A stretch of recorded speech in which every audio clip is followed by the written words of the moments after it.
So, welcome back to part 2 of our module 2, where we talk about the powers of words, which are applied in the right situation, in the right dynamic, in the right order, the strongest impact in moving the souls towards healing. And today we are talking about please. The importance of please. Please has a very strong impact, not only in family constellation, by the way, also in normal life. So everything we go through and you learn here, if it's new to you, try it out in your normal relationships, right? Um, it has an amazing impact on the way that you interact with your family or friends or even with neighbors or foreigners or whatnot. So let's talk about please in family constellation. We are talking about the word. We are talking also about the interrupted movement towards the mother, because that is when we use this word a lot. We are talking about the second dynamic in family systems, rather me than you, which is related to the word please. So you will learn that today. I will explain to you in depth what we mean with entanglements, how we see them in the family constellation and how we deal with it. Um, and we are also talking about chronic and fatal diseases today, and how to see them in a family constellation, how to deal with them. And we will actually constellate today, or demonstrate, or facilitate, I should say, a family constellation with the disease. So if any of you has a severish disease, and you would like to look at it, today would be a perfect time to do so. And then, yeah, that's what we demonstrate and exercise. Um, so let's jump into it. The importance of please. So what does please stand for? We often use like these standard words like yes, please, and thank you very mindlessly in our day-to-day life, but they actually implying a strong a relationship. So yes is if you are agreeing to something, you are agreeing towards somebody else to something, right? You're normally not sitting in front of your breakfast and say yes to your breakfast, don't you? No. But if you are, if somebody is in a discussion with you and you're finding common grounds, then you say yes, yes, yes. I see. Yeah, yeah. I see that. I had the same experience. Yes, yes, yes. So it does create a relationship when you say yes, right? You are going into what does relationship mean? Is to relate to somebody else. So you are relating yourself to another self. That is a relationship, right? And when you are applying this word, yes, just in a normal context, yes, yes, yes, you are intensifying the relationship. Yeah. What is if you would say no to somebody? You obviously have the opposite effect, right? Have you ever Mm, noticed how you are kind of shrinking if somebody says no? mm, It's always like somebody's hitting you, even if it's not it's not, even if it's to be expected, or even if um, if it's a problem to say no, it's kind of, you feel a little bit insulted or harmed or pushed away or something like that, right? And this is another exercise for you. I would like you to do in your day-to-day life, to avoid to answer any question with no. Don't use the word at all. Always find the positive way to express something, right?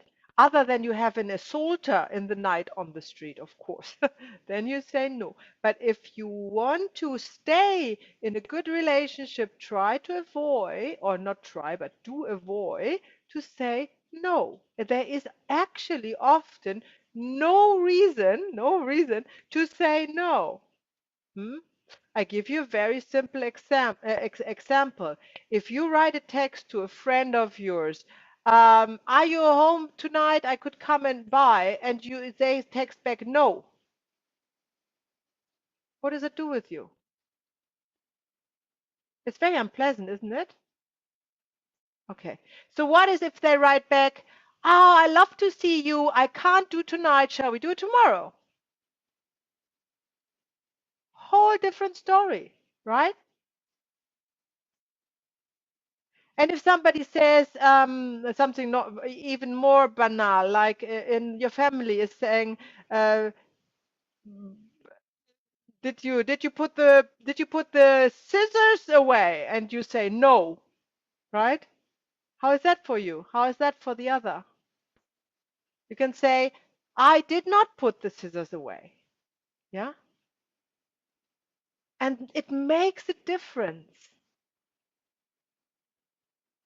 And that is the beauty about being aware or consciously aware about your words, not only in a family constellation where we apply them, but more importantly in your daily life. And as more you're consciously aware how you use these powerful words like yes, no, thank you, and please,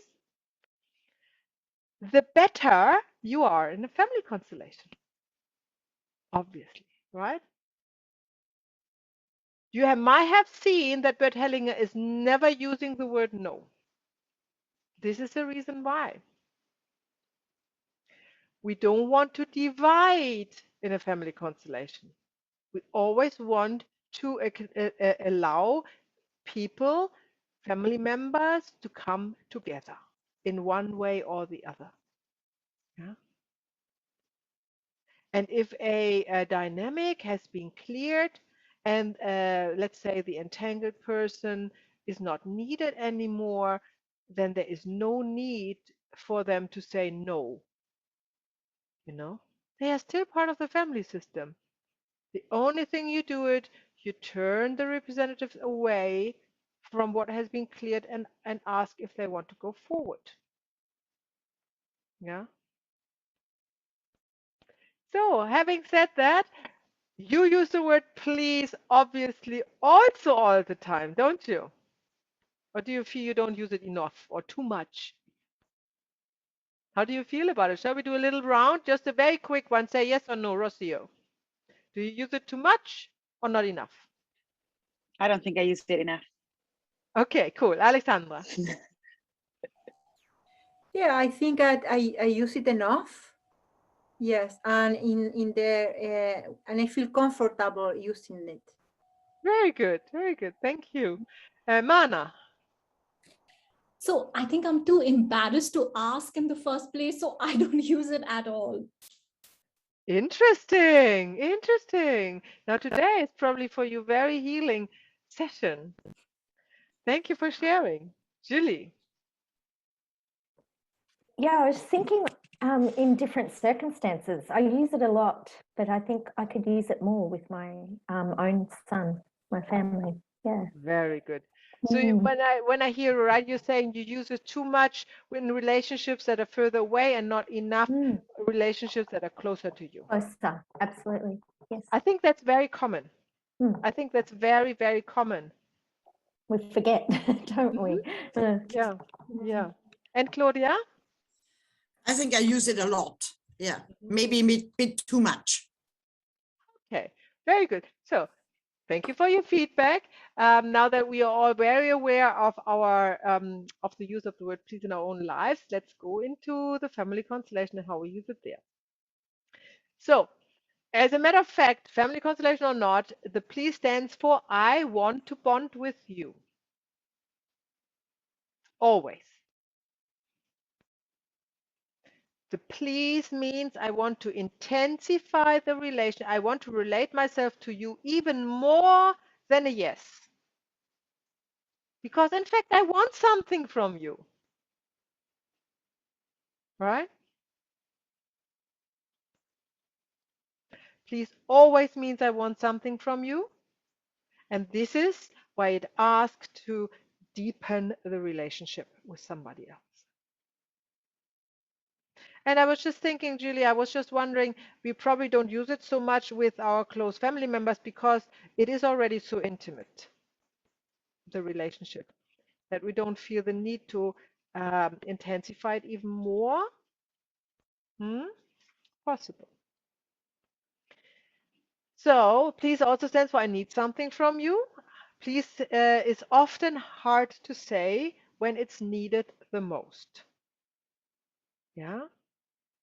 So please is easy to say when you're in a shop and somebody's serving you on a restaurant, you know?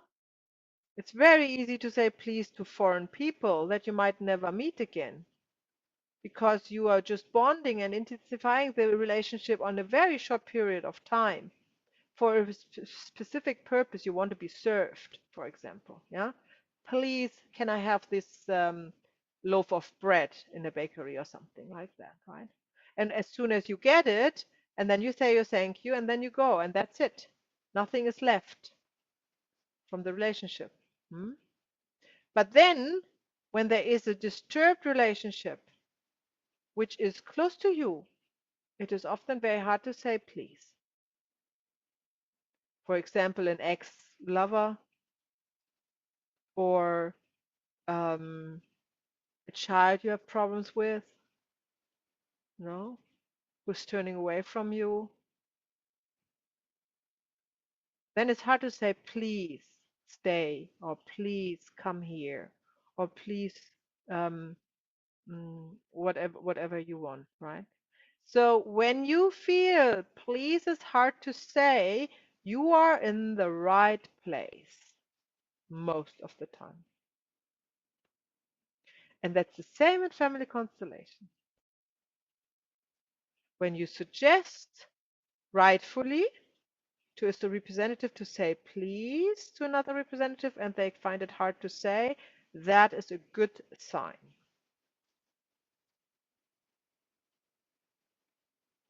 And that is different to the occasion when they cannot say it. That's a different thing.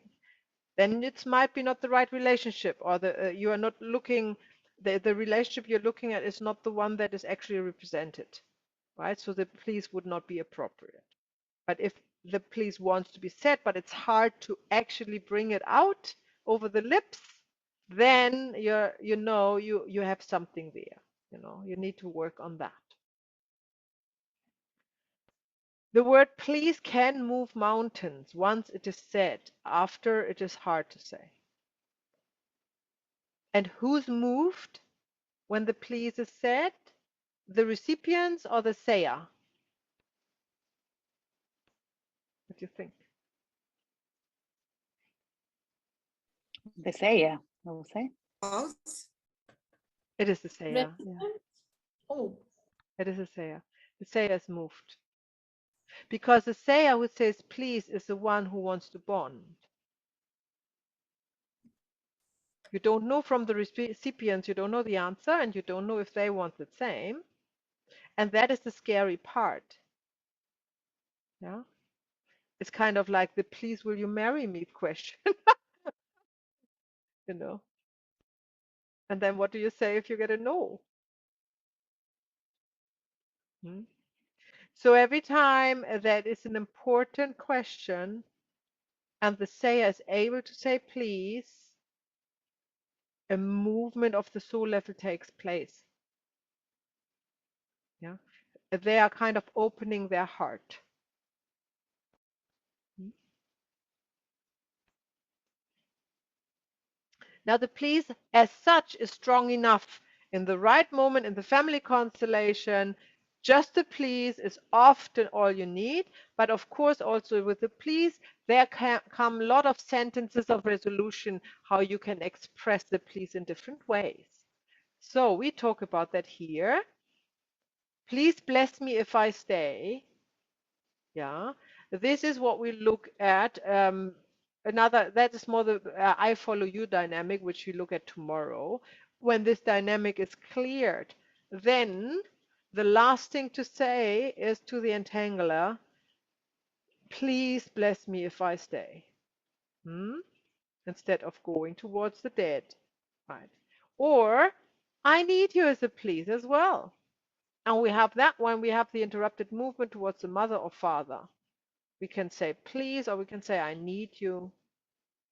That's the same. I mean, it depends on how you say. If you say I need you, but if it's more humble, like I need you, then it is same or similar to please. Look at me is also please, and often used in family constellation because you cannot talk, like you cannot suggest to one representative to talk to another representative if this other is not looking. You know, there is no relationship. There is nothing going on. So first of all, you have to find out if this representative is able to look at the other one who wants to say something. So here's the please. You want to relate, you know, you want to intensify the relationship to the other representative family member with a please. And what is the request? Look at me. Turn around and look at me so I can actually relate with you in a deeper way. When to apply, and there are of course lots of other sentences, but that is all practice, practice, practice. Often the please and these three simple sentences are the ones you need. And don't be afraid of repetition. Repetition is great.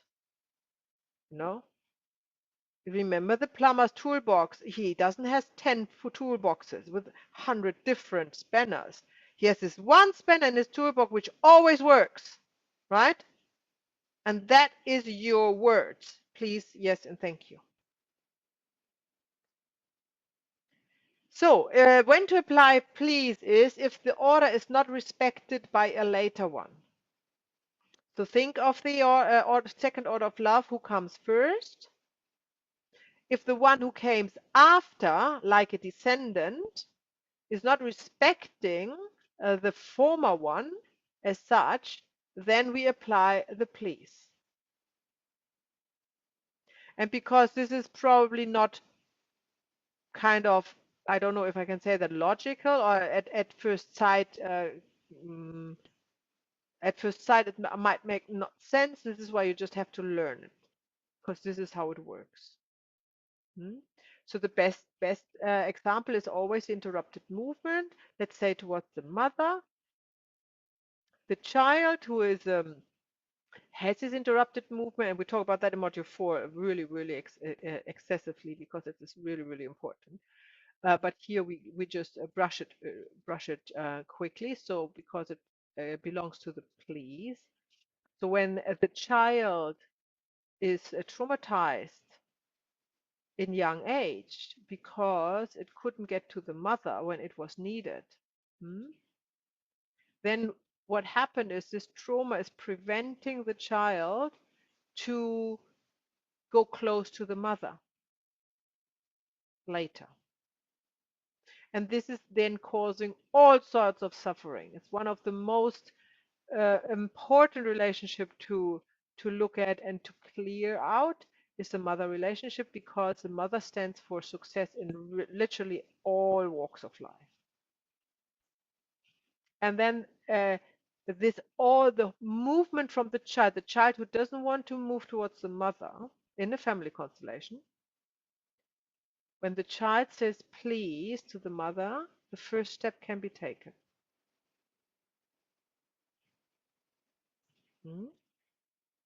And then the same would be like if you have another, like a grandchild to a grandfather or something, a situation like that. But the most common is the child to the parents. If a heart connection is lost or broken, it could be in romantic relationships, but it could be in all kinds of relationships in a family constellation between two family members. The please is normally what is connecting them. So one of the two members of the family is able to say it, has more love than the other, has a heart is more open, so one can say to the other. Yeah, that's all that's to get the movement started. That's normally all that's needed. If a child despises a parent, that can be very severe, and we talk about very severe diseases in the in the dynamic rather me than you, there's often the dynamic rather I die, for example, of cancer, than bow to you. Right? So my observation, I'm not sure if Bert Hellinger talks about that in detail, but my own observation is that breast cancer is exactly this dynamic. From my experience, when I work with clients, the dynamic is, and this is not the fault of the child, who's later a woman, this is due to entanglement, right? Trauma or entanglement, that the child who's later the woman who has breast cancer says unconsciously, yeah, rather I die than bow to you, mother. Mm. There is the please is absolutely paramount, you know, to let the love flow again. That is nourishing the child. If the entangler cannot look at the victim, right? That's often the problem, or that's often what you see in family constellation. Then a please is also what breaks the ice. The victim says please. Hmm? And it would be a please that is similar to the please look at me, would the victim say to the perpetrator, or the one who's entangled with the perpetrator. If one cannot say please, then don't give up. If you know for sure the please is the word that's needed to be said, then there are lots of other ways to get to this please. And I call that the little sister, or I mean, you can call it whatever. It's just the little version of please. And that would be something like, please give me some time. That works very, very well.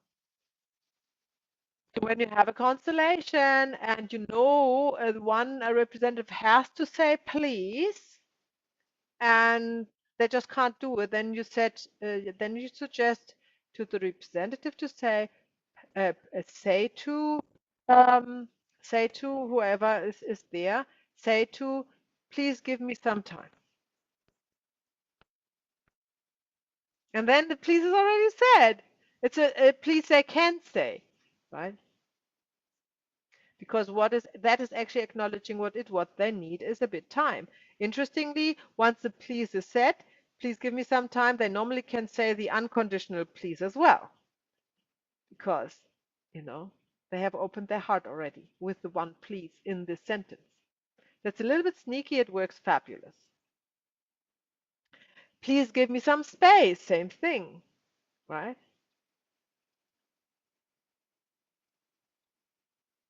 Please be patient with me. Hmm?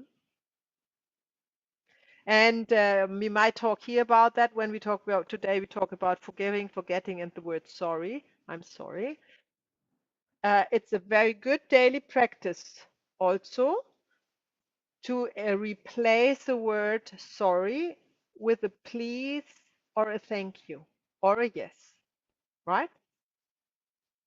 So we have this habit to say for all kinds of nonsense, I'm sorry. Huh? Which is very negative in the vibration and is not appropriate at all because there's nothing you need to be sorry of. It is what it is, right? So, for example, if you are late and somebody was waiting for you, we say, I'm sorry, I'm late, I'm sorry, I'm late. So what does it help, right? It is horrible, actually. But what you can say is, thank you for waiting. Right? So you can replace this I'm sorry always with a thank you or a please or a yes.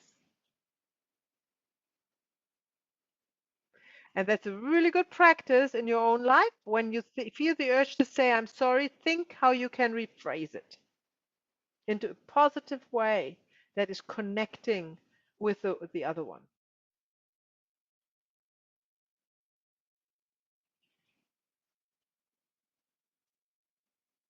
So the please be patient with me is also something that you can say instead of thank you for waiting. Depends a little bit, how you want to tackle the relationship.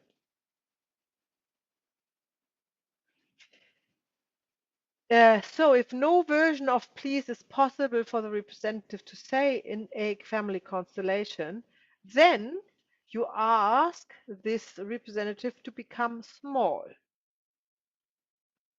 to go on the knees or to bow down or even lie on the belly, because they cannot say please because they experience themselves bigger than the recipient of the please. But when they are smaller, it is much easier to say. So remember that when we are practicing family constellation and you ask a representative to say please and they can't say it, although they need to say it because it's obvious that, let's say that's an interrupted movement there, that you ask them to become small. That's the, yes, Rocio? If someone says please, but you can tell they're not meaning it, it's kind of like, yeah, please.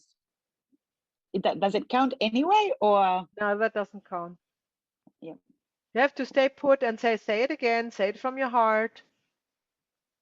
Yeah, it needs to come from the heart, otherwise it has no impact. Yeah.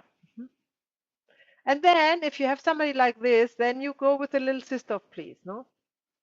Then you just say, okay, if you just think, okay, well, this guy cannot say please, and say, please be patient with me. And then maybe this is already the step forward towards to get a really heartfelt please. So when do we not say please? Of course, this is also the case. If someone cannot say it, don't force it. That's one thing. So you can try. You can try the please. You can try the little sister of please. You can try to put make them small. If this is not going, then that's it. You have to accept this movement is not available in this time. And I tell you a bit of a story. In the very early days from Bert Hellinger, not very early. I still saw him doing that, so that would be over 15 years ago. Let's say 20 years ago, when you see old videos by any chance, he was very vigorous in his constellation. So he said, "You have to say that. I don't care. If you feel it's right or wrong, you have to say it." He was like, "You say that." And he has backed off from that a little bit, and it was not needed. I think is not necessary to force somebody to say something that doesn't come to them as a representative, right?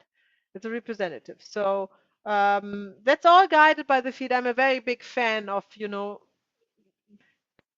being truthful and be guided by the morphogenetic field, and don't try to, in German we say, go with the head through the wall. I don't know whether that's an English term as well, but that's what we say.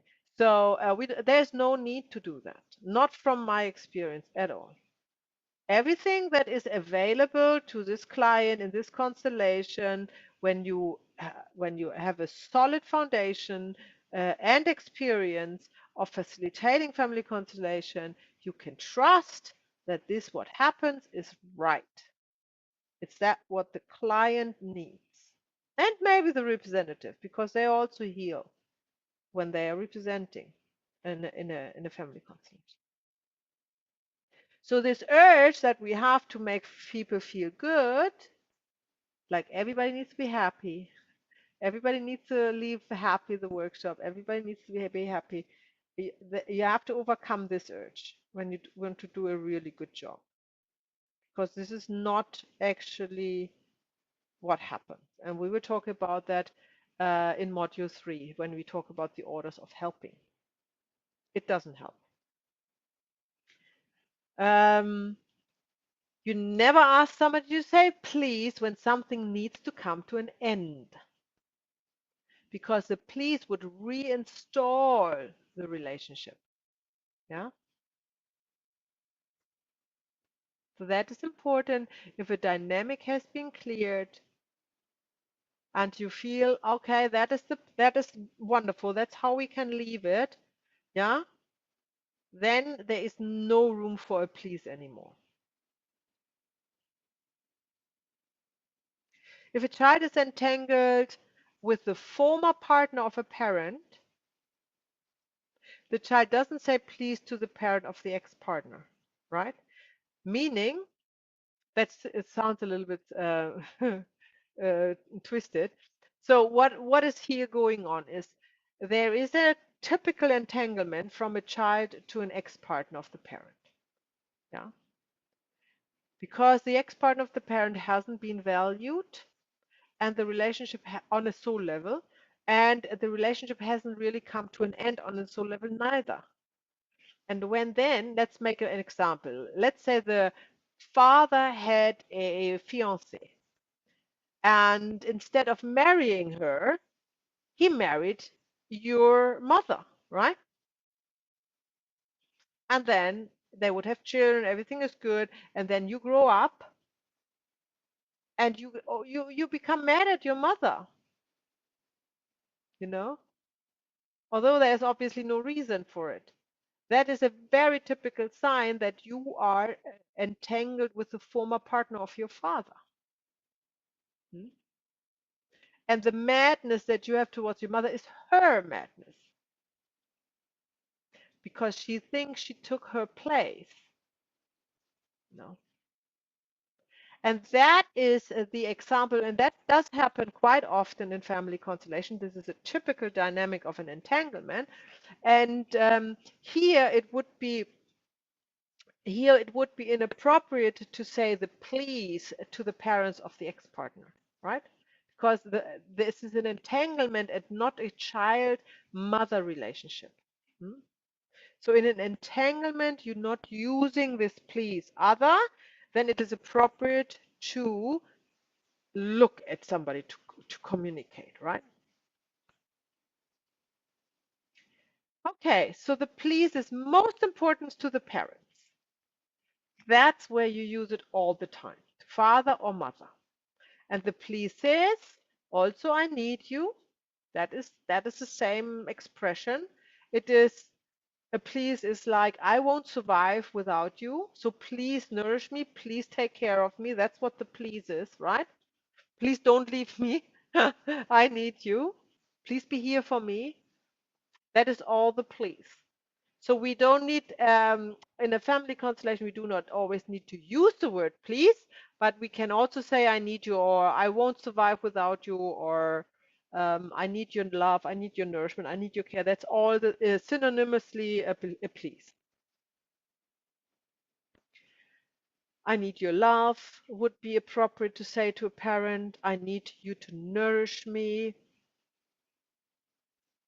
I depend on you. Because this please that we are saying is always from the child who was young and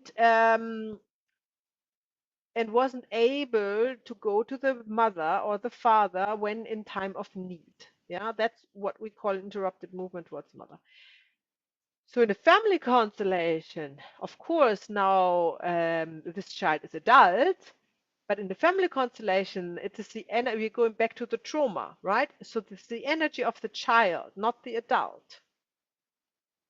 So the energy of the child is, I need you. It's still a child that is breastfed or, needs to be fed, cannot walk, it's absolutely helpless. So this is the situation where the child says this, please, I need you. I won't survive without you. I need your love. I need you to nourish me. I depend on you. These are all the truths of a child.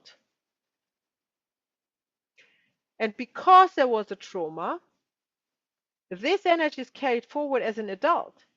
But instead of saying that towards the parents, like say, this girl is now 30 years old, guess what she's doing? To whom is she saying that?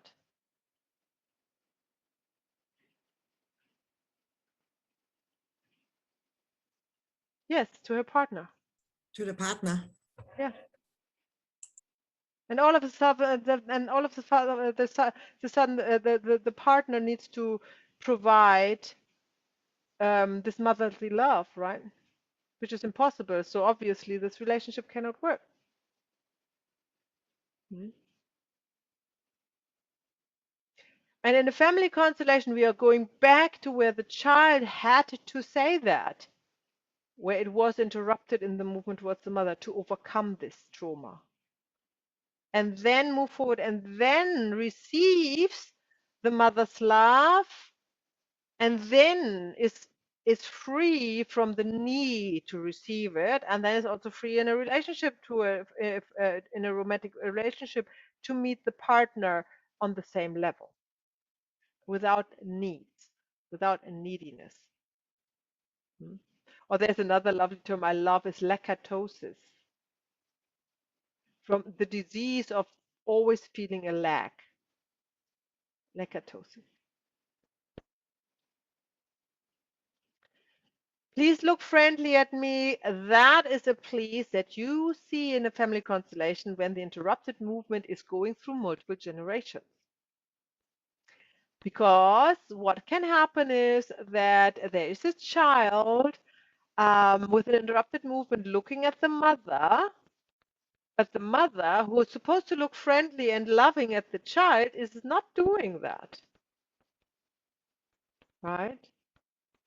So then the child can say, please look friendly at me. And if it works, fine. If it doesn't work, then you know the interruption is also with the mother, towards her mother. So you need to go back generation by generation to find that mother who actually is able to look friendly at the daughter. And that is where the first interruption was. Because once the love wasn't able to flow from mother to child, this child, when it's growing up, cannot let the love flow to their children. So we don't even need a trauma there, right? So it's kind of the interrupted movement is systemic. It's in the system. Thank goodness we can deal with all of that in family constellations. You know. So when I talk about the interrupted movement towards the mother, I like to abbreviate that IMTTM, just in case you see this abbreviation somewhere, because it's such a long term. You can also, or it's also been translated as interrupted reaching out movement. It's exactly the same. So if you read that, that's absolutely synonymous. In German, it is called die unterbrochene Hinbewegung zur Mutter. It's the same. It's translated like that. It's a mouthful. It is a mouthful, absolutely.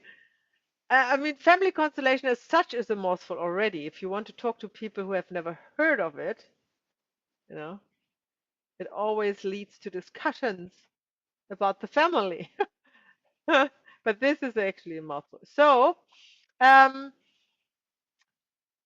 nevertheless, it's very important. You will work with this all the time. I don't know who's lucky enough to not have an interruptive movement towards at least the mother, if not the father, if not both. But it's not very often. So yeah, you expect to work with that a lot.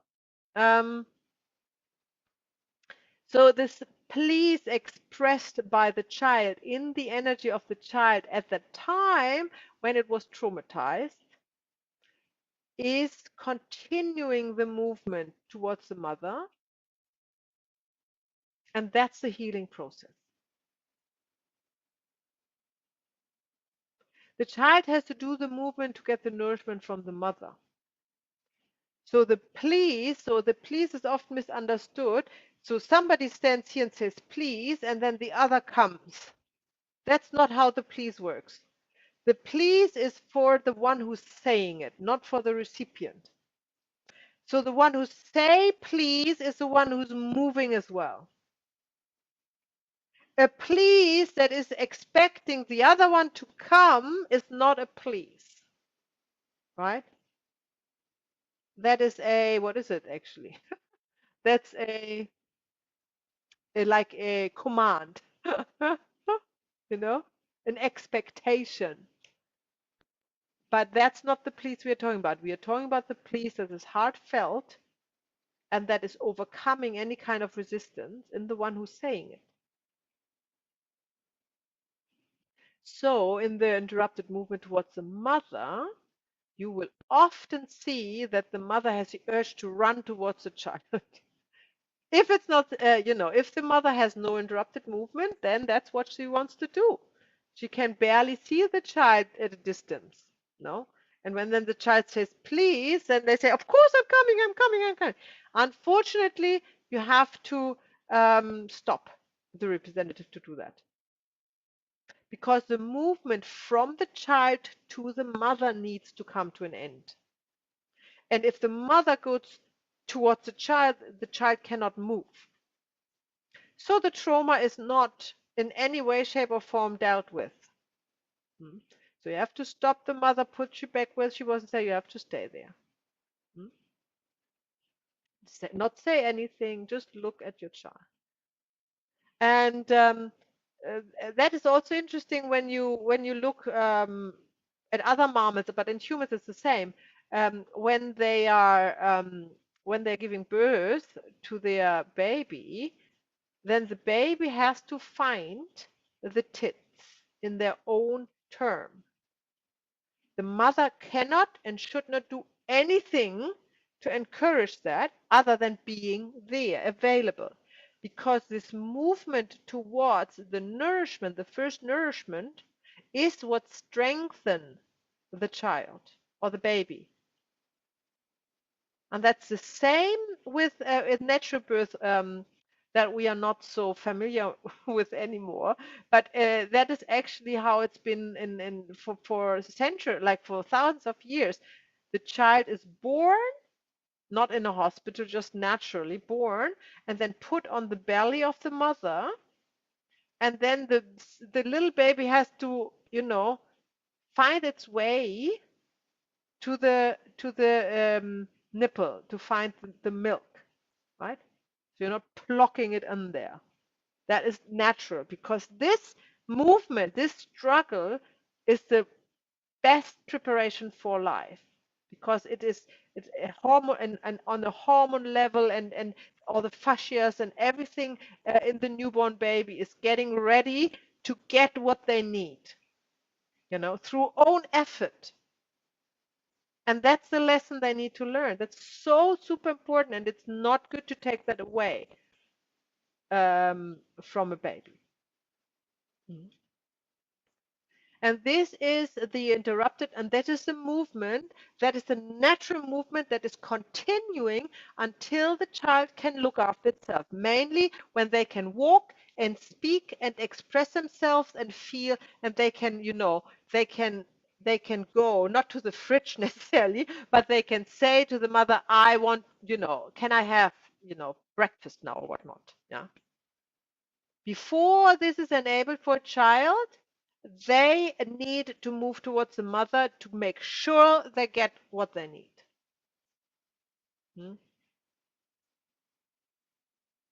And with babies that are breastfeed, you can always see that how they really grab and they really try to find the breast and the tit to drink from. They move their head and they have to do that, right? That's very, very important. Or imagine all these cute four-legged babies when they are born. They have to get up on their stalky forelegs and find find the tits of the mother somehow in their own ways. So that's really important.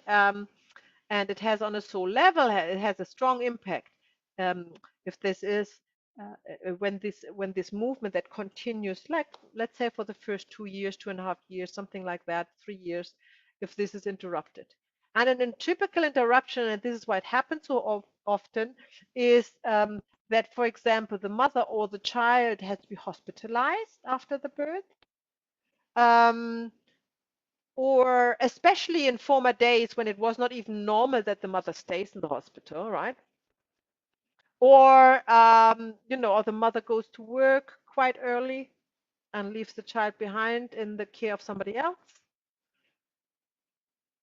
Things like that, very innocent things that are completely normal, right? But they can traumatize the child when it's in this movement, in this instinct movement towards the mother, and the mother is not there. That's the trauma. So we have this, we have this normally, we have a representative for the mother and the child when we do an interrupted movement towards the mother in a family constellation, and we started with the please. Now, however, Bert Hellinger has often done the interrupted movement towards the mother when he was representing the mother and the client representing themselves. And that was not so much more a family constellation now, it was more a therapy, which he was following the Irina Prekop holding therapy. I don't know whether you have heard of that ever. It's quite popular from the 90s, I think. That means that this, of course, Bert Hellinger has not invented the interrupted movement. That's normal. That happens, and there are different therapies. He has just provided a way to deal with it in the family constellation, and especially helpful when this is a pattern in the family system, right? Now, this is different to all other methods. But if it's just about the child and the mother not being able to bond because there was like a trauma, an early childhood trauma, then there are different therapies and modalities that have been, applied all over the world. And one of them is Irina Prekov, and I know that from Bert Hellinger, he has learned with her to do that, and that is when a representative is there for the mother and holds the client as it would be the mother, right? And it holds it really, really tight. It's a really, really tight grip. And that is, he has done that. I've seen it quite often when he was has doing it, and that is also um, a way to deal with an interrupted movement towards the mother. However, you have the other option to do a family constellation where the child and the mothers are represented. So I would probably, if I would be you, I would probably prefer that. Instead of holding the client, if you are not very confident and experienced, that can be a bit stressful to do that. But you can try it with a friend, you can try it with a friend. So the way is to hold it, and if you're interested in look it up, Irina Prekov holding therapy. There must be an English translation. I think she's Russia, or I think she's from Russia. You have to really hold the person who is the child really, really tight, and don't let them go. That's the struggle, right? They have to go to the struggle. Yeah. I have not seen a video where he does this though. Maybe if you come across a video, any kind of video really that is from Bert Hellinger, it doesn't matter which language, as long as they have subtitles or closed captions or something, please post it on our community site, right? We have a topic there, Bert Hellinger videos, and the trainees, whatever you come across, look up if it's already there, and if not, just put the link there to the YouTube video. That helps everybody tremendously. Yeah, and it's it's already. Have you been there? Yeah, Claudia's nodding. Okay, so and there must be 10 videos already or something like that. Several hours to watch. Yes, Julie. Just a quick question, Maya. I looked up the video you were talking about last night about the coronavirus and Sophie Hellinger. I couldn't find an English subtitle one. Do you know if one's available? No, or I have you only seen probably watched it in German. Yep. They've got it in multiple translations, and one guy speaks English, so you kind of get a little bit in the movements of people. But yeah, no, I'm not sure if there is an English subtitle one. Okay. No. Okay. Thank you. Claudia. I wanted to ask something about the interrupted movement. So how, because we're talking about actually breastfeeding. So what happens if a mother can't breastfeed and the child has to be brought up by bottle feeding? I don't think that plays a role when the mother is doing it. Okay. So, it would probably cause an interrupted movement if somebody else is doing that when the child wants to go towards the mother. So the thing is, unfortunately, the interrupted movement is only towards the mother. It's not towards another caregiver. Yeah. So Okay. another caregiver, they can give the best care in the world. If the child has this instinct need to go and reach out for the mother and the mother is not there, then there is this where the trauma starts. Yeah. Okay. And it does not depend on the care they get. Okay. Yeah. Thank you. All right. So what's coming? So let's cap it here because we're talking in module 4 about the interrupted movement in great length. Yeah. Okay. But it's good to hear it twice because it's so important, right? That we are not just going over it and then I expect you to have it all understood and present when you need it. So now we talked about basically about child-mother relationship or child-father relationship or even child-ex-partner relationship.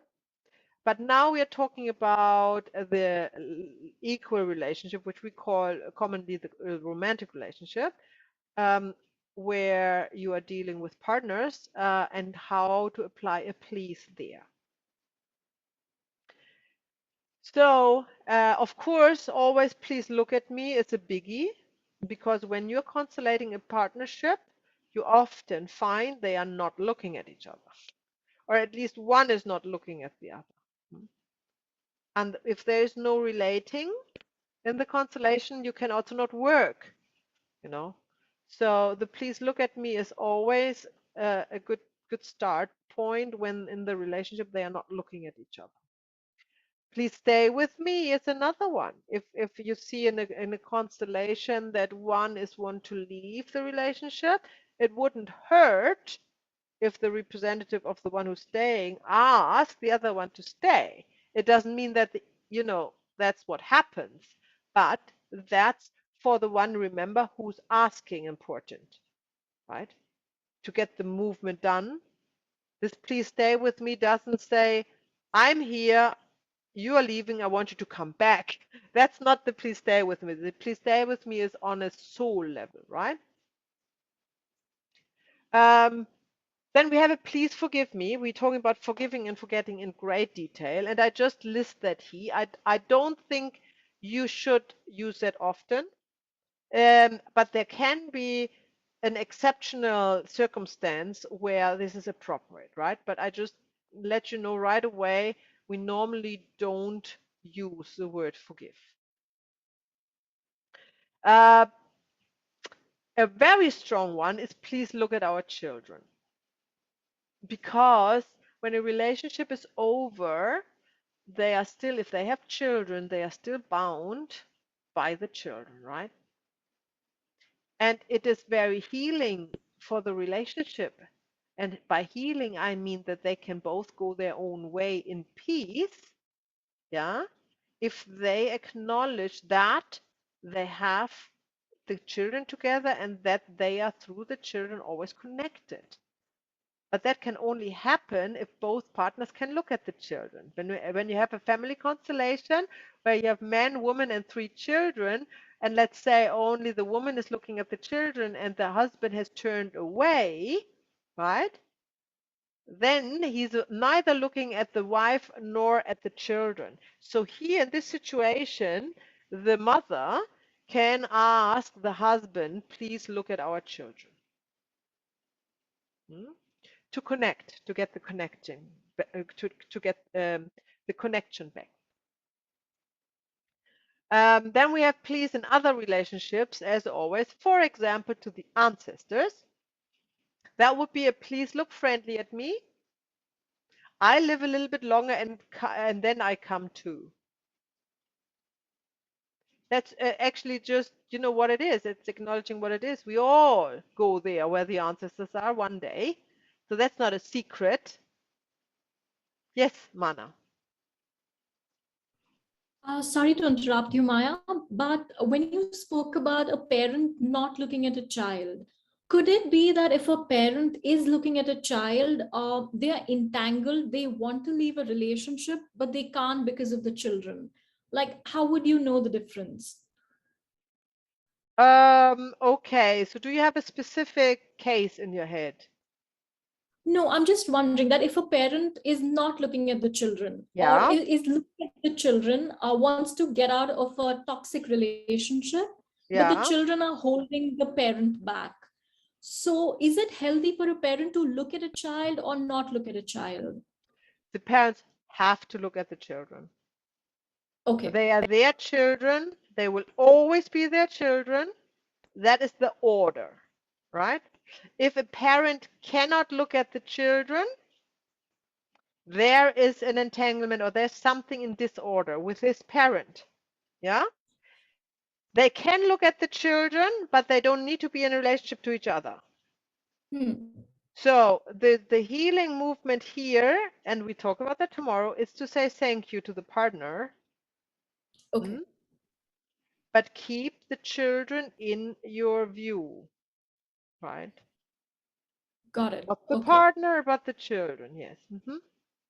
And if the parent feels entangled, they want to get out of the relationship, but they can't because of the children. Is there like a statement we do for that, or how do we handle a situation like that? That is more, that's not an entanglement, how we call it. That is a need. That's a social need. Yeah? That's a social need that we not deal in a family constellation with, but the way out of the relationship can be the result of a healing journey of one Okay. of the partners, right? It could be the result. So in a family constellation, when you have a dysfunctional relationship and children there, right? Then you have to see what is the best way that the parents can part and still be parents to the children. So the entanglement is not between the men and women. The entanglement is between one of the partners towards an ancestor. Ah, got it. That's what we do in family constellation. The obvious is never the solution, because then obviously we could do that. Yeah. We could deal with it, but because in the obvious there is not the solution, we need the methods of family constellation to find that what is hidden. No. Right. Thank you, Yeah. Maya. Okay, so when we say this, please to an ancestor, please look friendly at me, I will live a little bit longer and come then too, that is also towards an end of an entanglement. Because often, and that's more the I follow you, which we talk more tomorrow about, situation is when the entanglement has been cleared, lifted, released, yeah, then the client or whoever is the client was entangled with, the ancestor is free to turn around and not to follow anymore somebody else into the death. Yeah. And there is where the please is healing, because the ancestor, came first. So the ancestor is in the second order of love before. So it's appropriate to say please to the ancestor, but not a please in the way that, please, I still want to follow you. It's the opposite. It's please look friendly at me because I decided I'm going to stay. Yeah. I contemplated if there is a please in relationship to God, in the God like in a non-religious way, and I couldn't think of anything, so that would be something you can think of as a kind of an assessment or assignment or a homework. If you, but but don't think of like praying to a God to douse you with money or he whatever health or something. That's not what I mean, right? It's the divine principle. If there's anything what you think they can say please to, instead of, we talked about the yes is appropriate, right? So now it's a question, is there a please that could be applied in this relationship, which is basically to oneself. The please to a perpetrator is possible and often needed, yeah, because the victim is the one who says please, is the one who wants to move towards the perpetrator, to get out of this corner of righteousness. I am the victim, you have hurt me, I'm right, you are wrong. As we now know, in the orders of love, this is not healing. So the victim can say to the perpetrator, please look at me and how much it hurt me, which is both. It's a please and acknowledging what is. Right? And that is very powerful. So if you have this sentence in your toolbox and you see a victim and the perpetrator cannot look at the victim, which makes it impossible for the dynamic to heal between victim and perpetrator, then when the victim says to the perpetrator, please look at me and how much it hurt me, often or most of the times I can think of back, the perpetrator is able to look at the victim. And then, of course, vice versa, the perpetrator can also say please to the victim. And here is a please forgive me, appropriate, but not necessary, because you don't need to say forgive me. You can also say, please, I didn't know that please don't be, mad at me or something like that. I didn't know that it hurt so much. Because you always need to know the perpetrator who really knows how much his action hurt the other, if it's not a psychopath, would not do it. They think in this situation what they are doing is the right thing. Think of the mother who's aborting a child, the soldier who's killing an enemy, the doctor who tries to save a life and makes a mistake in the surgeon. There are lots of ways to cause the death of somebody else without really being mean, right? But there are sometimes choices, and they have to be held to their choices, right? On the other hand, so there is such a thing as how can I say that? Taking over responsibility for one's action. Yeah. Please, in the relationship to an advantage giver, would be please accept my contribution. Because remember, disadvantage giver is a severe negative impact of somebody's life through taking the foundation of life away without killing somebody. Yeah.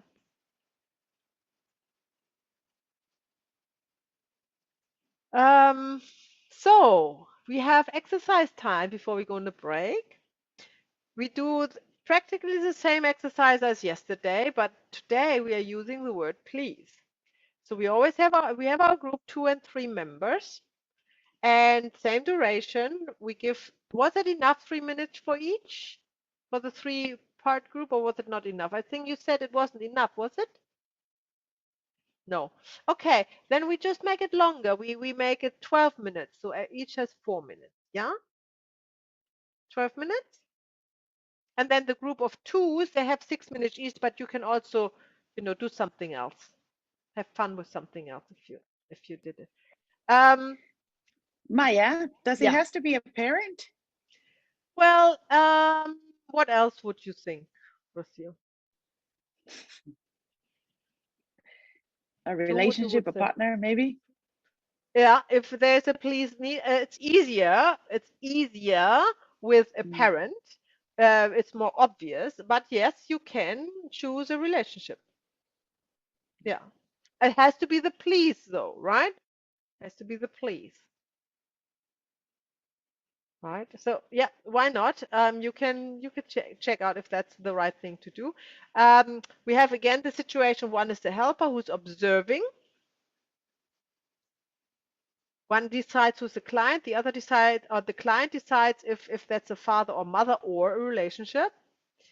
And then, so in a relationship, Rocio, where somebody else is representing your partner, then the observer has to decide who of them has to say please. In the parent-child relationship, it's obvious only the child says please, right? So there's not an option that the parent says please to the child, yeah? Don't forget that. So yes, I think, Rosia, you're right. I think it would be also interesting to do a relationship. There's more to observe. I have a think about it. I have a think about it. Yeah. So when you are as an observer, as a helper, you observe. So you the exercise about the helper, and take your time,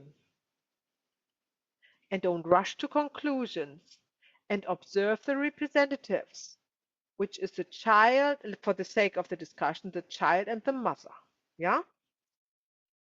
And then you wait for the right moment, and then you ask the child to say please to the mother. And then you see what the reaction is. Maybe you get the answer, I can't say that. And then you know you can use the little sister of please. And if that still doesn't work, then you can suggest to make the child smaller, to go on the knees or something like that. So that's the exercise. How to get the child to say please to the parent. And if the please is really easy, then you probably choose the representative to choose the other parent and see if it's equally easy. Maybe not. So you have your 4 minutes, you use them. And then you see where it leads you. All clear? Okay, cool. So we go back to our breakout rooms. Who was in the group of 2? We want to make sure they're in a group of 3 today. Hang on.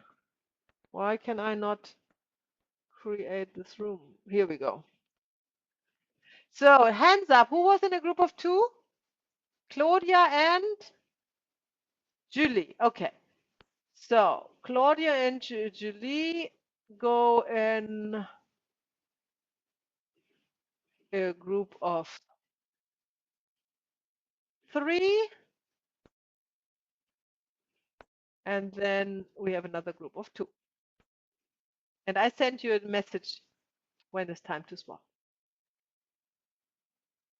Okay.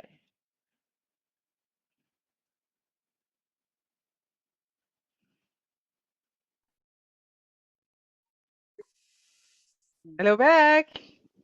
Wow, Maya, the What most happened? powerful 10 minutes. Wonderful. Tell me all about it. Whoa. So in the first go, I was the child and Rocio was my parent, my father. It was very easy to say please. I felt intuitively that if I said the word, the barrier is going to break. And I didn't want any ego between my father and me. I just wanted to say the word and go running to him. I said it, Maya. The minute I said it, I felt myself shrink and I felt like I'd become a child finally. It was so liberating. That was fast. Wonderful. Great. Wonderful. Hello back, everyone. Yes, you go. Oh, sorry. You go, Mana. Go. Interestingly, as when we swapped roles, Rocio wanted to go with a partner. As a facilitator, I intuitively felt we both needed to say the word please to each other. And we did. And it was a huge surge of relief. It's like such a small word, but something just closed for me. I was playing Rocio. Initially, before saying the word, I was overwhelmed. I wanted to cry. But the one word, to say it and to hear it from her, something settled in me entirely. And Rocio So you were the partner. You were representing the partner. I was Rocio. I was a partner. Mana came up with this bright idea of me being my ex-boyfriend. Yeah. I felt she get a perspective on what he was going through. Yeah, I think Very that good. it helped like to actually close it properly. Like I wasn't sure if I wanted to do it because I didn't know if I was like ready for it because I knew it wasn't it's as you said, Maya, it's not like I didn't want to resolve things. It was just about like parting good ways. Like but yeah, it was quite intense to feel him as well. Mm. But I think So, like yeah, so it both was a wanted to it was say a good please. thing. Mhm. But I think it was kind of like pleased to relieve itself, like both Yeah. of us, not yeah. And that's a beautiful example also that the Yeah. please doesn't need to be explained. Mm. Like in a family constellation, you know of the power of the words. You do not need to explain to somebody why they have to say please, right?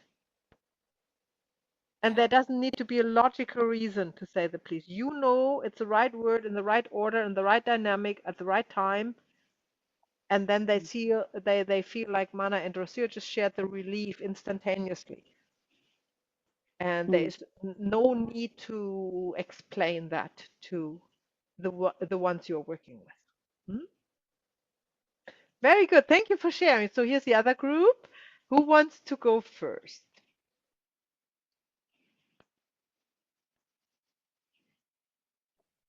I can go first if you like. Yeah. I was the first client, so Alejandra was my mother. At first, she was very, very far away. Like I was not in her awareness at all, and I think that felt consistent for Alejandra. And then Claudia, I said I could say please, but I can't remember the statement I used. But please wasn't please see me. It was just please be aware of me or something like that. And then she came closer and Claudia got me to be smaller. And then that was when it changed quite significantly. Yes. So then, yeah, we could make that movement towards, but not fully. So, yeah, but it felt Very much good. better. Great that you can feel it for yourself how much this changes. Mm. Yeah, the ability to say please, the size that you have or envision to have. Very good. Okay, thank you for sharing, Julie. So who's next? Claudia? Alexandra? You? Yes, I was the next client. Actually, we didn't have time to do 3 of us client, and Claudia was my dad, and it was very interesting because we didn't make a clearly connection, and then I started to grow bigger and bigger and bigger and bigger, and then Claudia also felt smaller and smaller and smaller, and it was we got a little bit stuck on that situation because it was very uncomfortable. It was almost frozen. Mm-hmm. And then I think Claudia or Julie, because I couldn't, it didn't feel right to say any please or the other suggestions, the other sentences. Then I got the suggestion to get myself smaller and get distance as well because we were too close. And that was, was such a relief that I really could feel like I could move, I could breathe, and it was very reciprocal with Claudia. I mean, representing my dad, he also was more, he could breathe. It's like finding my own place in the relationship and my right size helped to move the energy. And then I could make the step towards him and say, please see me, and please, I need you. Wonderful. Yes. Yes. Wonderful. What a great impact this has, eh? And I like that you has found out that to step back is actually the way to go forward, Yes, right? yes. It's interesting, but that's what it is. You know, the movements of the field are super accurate.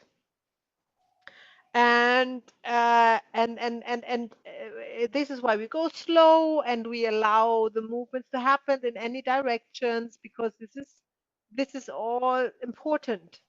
Mm. um, and that's wonderful that you felt it. And I am always in awe that you can feel it in the virtual room as well, where nobody is actually moving. Yes, That is the best. definitely. Mm. Yeah, very good. Okay, thank you for sharing. So, Claudia. Um, at the first, I was the observer, and I was working. Julie was the client, and Alejandra was her mom. So it was actually quite easy to use certain things when I because they were not looking at each other. The mother was actually looking away from the child, and so I could actually ask her to can you look at your child? Can you actually turn around and look? And she said yes. And so it was a movement towards, like looking at her, being seen by each other, and then making actually Julie a bit smaller to be able to say please. It was quite nice to say. And as the Alessandra's father, it was like first I was standing, like I was in front of her, maybe about 2 meters away, with something about 2 meters, but I was staying slightly off. So which means I only saw her with one eye, and the other eye was actually looking past her. I was looking at something past her. And with some certain suggestions, suddenly I felt like I'm growing small, and my child started becoming bigger and bigger and bigger. I was like, I'm out of here. That doesn't feel right. So, but we got actually then in the right way, that she made herself smaller, and then it got leveled out. So it was quite interesting to see what can happen. Wonderful. And then you? We didn't have time for a third one. That's okay. Oh, I see. So even the 12 Yeah. minutes was not enough. Yeah. Okay. No, that's okay. All right. Well, there will be other opportunities. Yeah, there will be. I'm not worried. Good. Awesome. Great. Okay, we're right on time for our break. So enjoy the next 10 minutes. And I see you back in 10. See ya.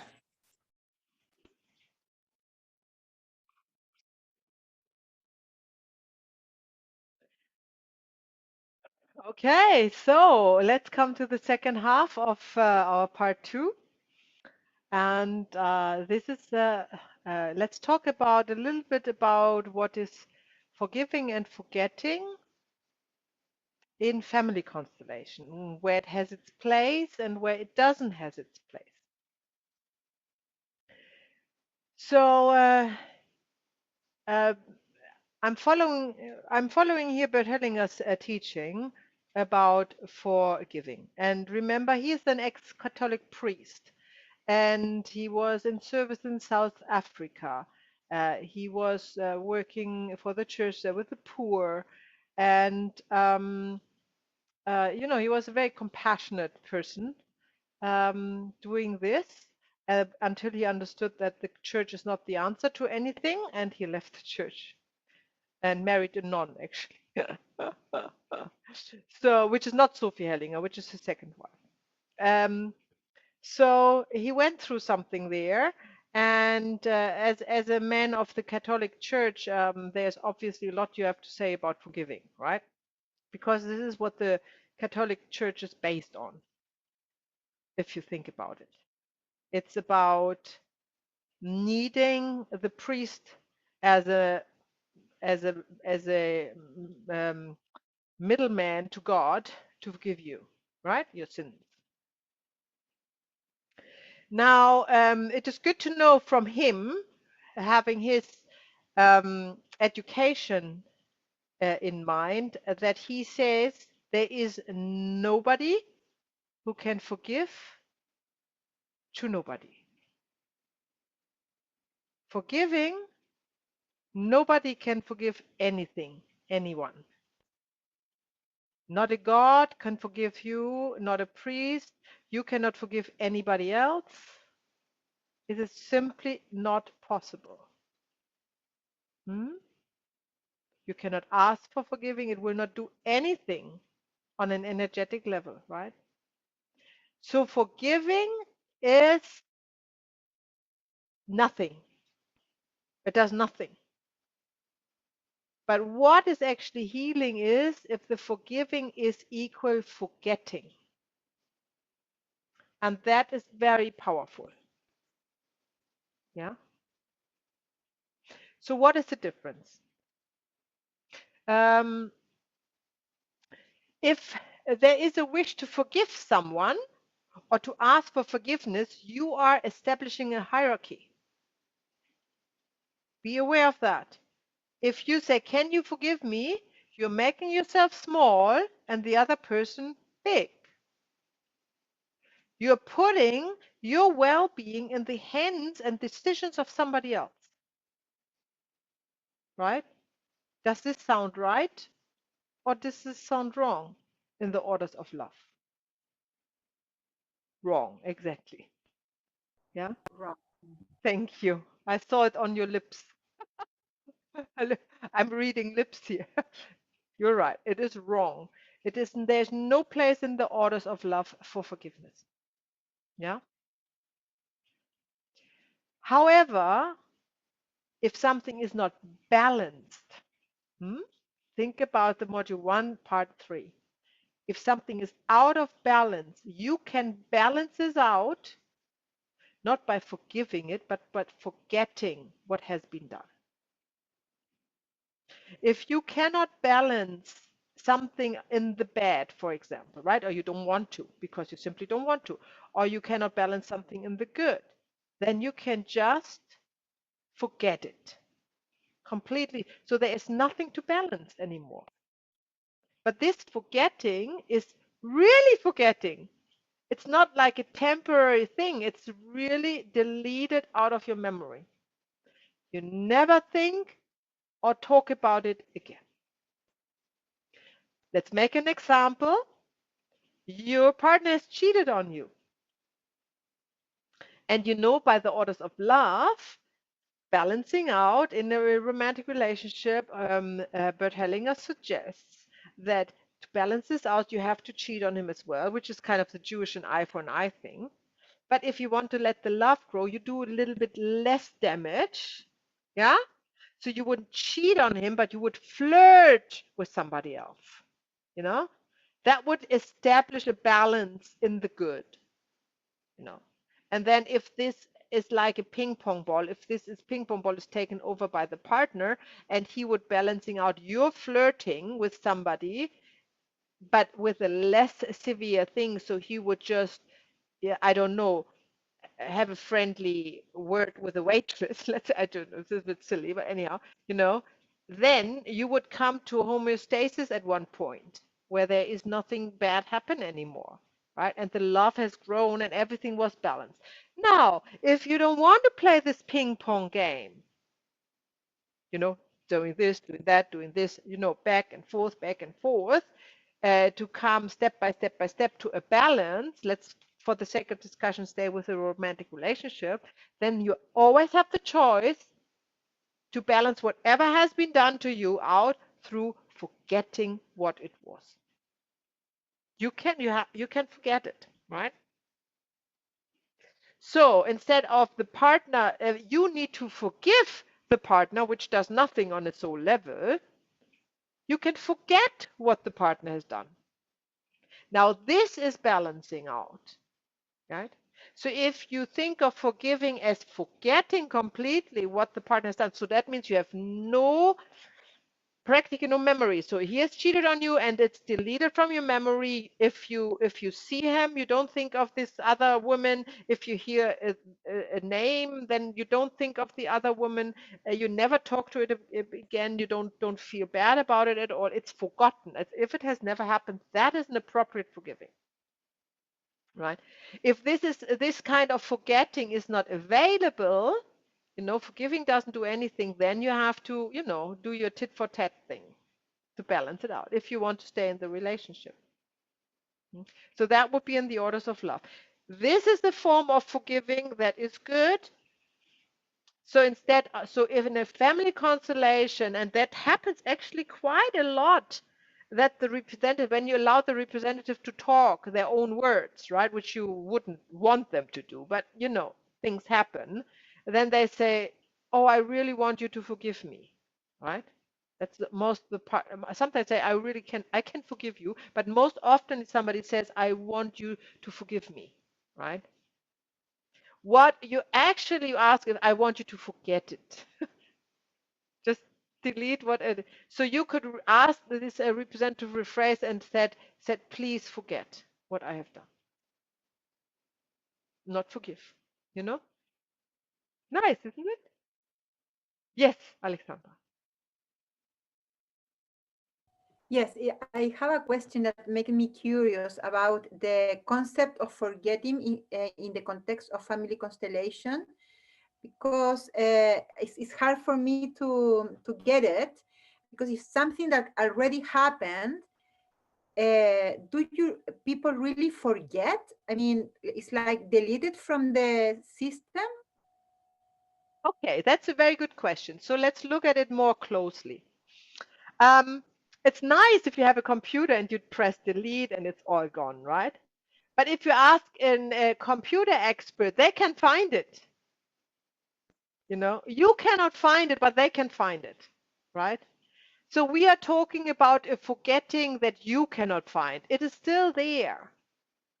You know, it is still there, but the impact is not there anymore. Yeah. So this, Would it, yeah, sorry. you go. So would it be like removing the emotions to the to whatever it happened? So it happened, but you don't actually, you're not reacting with an emotion anymore, or something like that? Yes, Or you are. It's a completely it's compatible with the complete acceptance of what is. That's a compatible thing.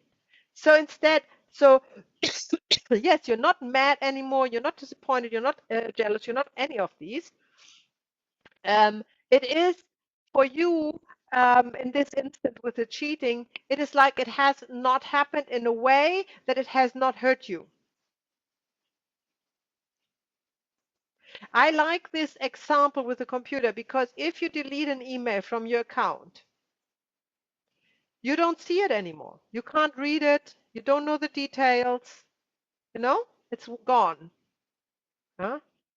But somewhere in your computer, it is still there because it has been written and it is, it's out there. But it is not it is not visible to you. It's not visible to you. You can't remember, you know. And that is the way of forgetting something. That is the right forgiveness. That is a forgiveness on the same level, not a hierarchy. Yeah. If this would create the forgiveness creates a hierarchy. If somebody has you in your hands, right? And that is not in order. That is a wrong order. That's a violation of the orders of love. But the forgetting doesn't create a hierarchy. The forgetting balances something out that you don't want to balance out with action. So it's an equivalent to that or replacement. Yes, Alessandra. Yeah, and another curiosity is about how forgetting happened. Is by choice for the in the representative or the client, or by making any some sort of movement? Yeah, it is a choice. Yes, it is a choice. Yeah. So first of all, you can say it. This is forgotten. Then you mean it, and you have no attached emotions to it anymore with this event, and it doesn't bother you, it doesn't come up. So practice it. If there's something you still have you still carry with you that is not balanced out in the former relationship, yeah, all of you just think of something, not now, but maybe tomorrow, or tonight, and then you let this memory come up and the emotion that is correlated with it, acknowledge that it's there, and then you let it completely go. You know, you see how it goes away and dissipate into a cloud, and it's complete, or washed away into the sea, it's completely gone. And there you say, this is completely forgotten. I forget it completely. No? Like an exercise. See how it goes for you. I do have my own experience with my own life, and it works. It does work. I mean, it is absolutely possible. It is not forgotten like that you cannot remember it anymore, but it is not vibrant. It is, you know, it's a memory that something was there, but you cannot connect with it. There's no emotion, there's no details, there is nothing like this anymore. And yes, Rocio, you're right. If you take the emotion out of an action, you can barely remember the action, because what you really remember is the emotion and not the action. That is so fascinating. And the emotion or the scent or the song or something is remembering you, and then the emotion comes back, and then you see the event again in your memory.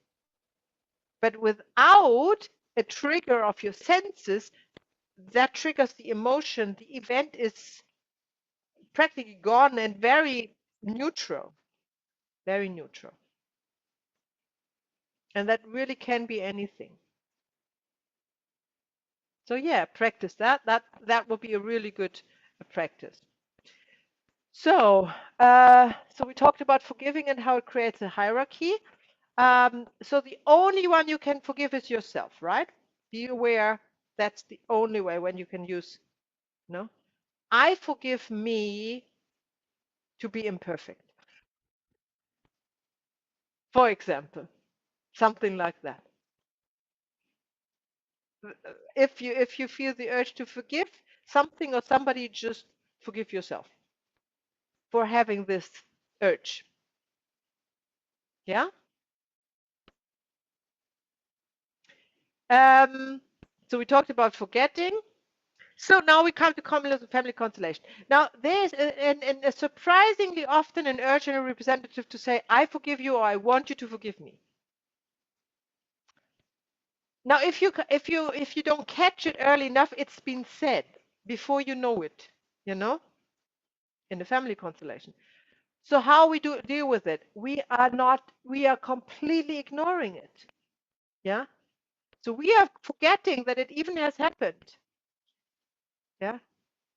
So when somebody said, "I want you to forgive me," and then the other representative says, "Yes, yes, I forgive you," for you as a facilitator, that is all not nonsense. Not part of the family constellation. It's like a conversation next to the constellation. So all you do is you focus the representatives back onto the constellation and where you want them to be and what words you want them to use. Please, thank you, or yes, right? So don't go there. Don't engage with somebody who says forgiving, I want you to forgive me, or whatever, you know? Now, then on the other hand, the question is it advisable to ask a representative to say, please forgive me? No, as after all we have said, no, we don't need that at all, right? But there is a slight chance that although it has no impact of the movement of the soul, it needs to be said before something else can be said. You know? So if the representative needs to say that, although you know it has no impact on the soul movement, then you would suggest, okay, say, please forgive me. Yeah? But better would be say, please forget it. Right? Now that you know that. So if you can rephrase it into please forget it, that would be better. Has a deeper impact in the soul. Yes, Claudia. Do I understand that correctly, that forgiving is actually on an ego level, whereas forgetting is on a soul level? Yes, I like that. Yes. Yes, that's a good way to put it. Mm-hmm. So what about I'm sorry? So that's something we talked about. We say that far too often, but what is it when we say it in a family constellation? What is if a representative wants to say, I'm sorry? What do you think? Thank you. Ah, thank you is a good one. Yeah. Or please, depends on the situation. Or even yes, depends on the situation. So yes, ask them to rephrase it. Mhm. The I'm sorry is very weak. So please forgive me is neutral, if you will, right? But I'm sorry is actually the opposite of forgetting. It's weak. Yeah. It takes the strength out of a constellation. It brings the constellation on another frequency. So this I'm sorry is something you don't want anybody to say. Unfortunately, it's been said a lot, right? So when it has been said, we cannot quite ignore it. We have to raise the energy back up. And somebody says, I'm sorry, you say, no, no, no, don't say that. No, nobody's sorry for anything here, right? You have to bring that out, this energy again. Yeah, because it's quite sticky. This is quite sticky. And it depends on the situation. You definitely suggest to say one of our strong words in replacement of that, right?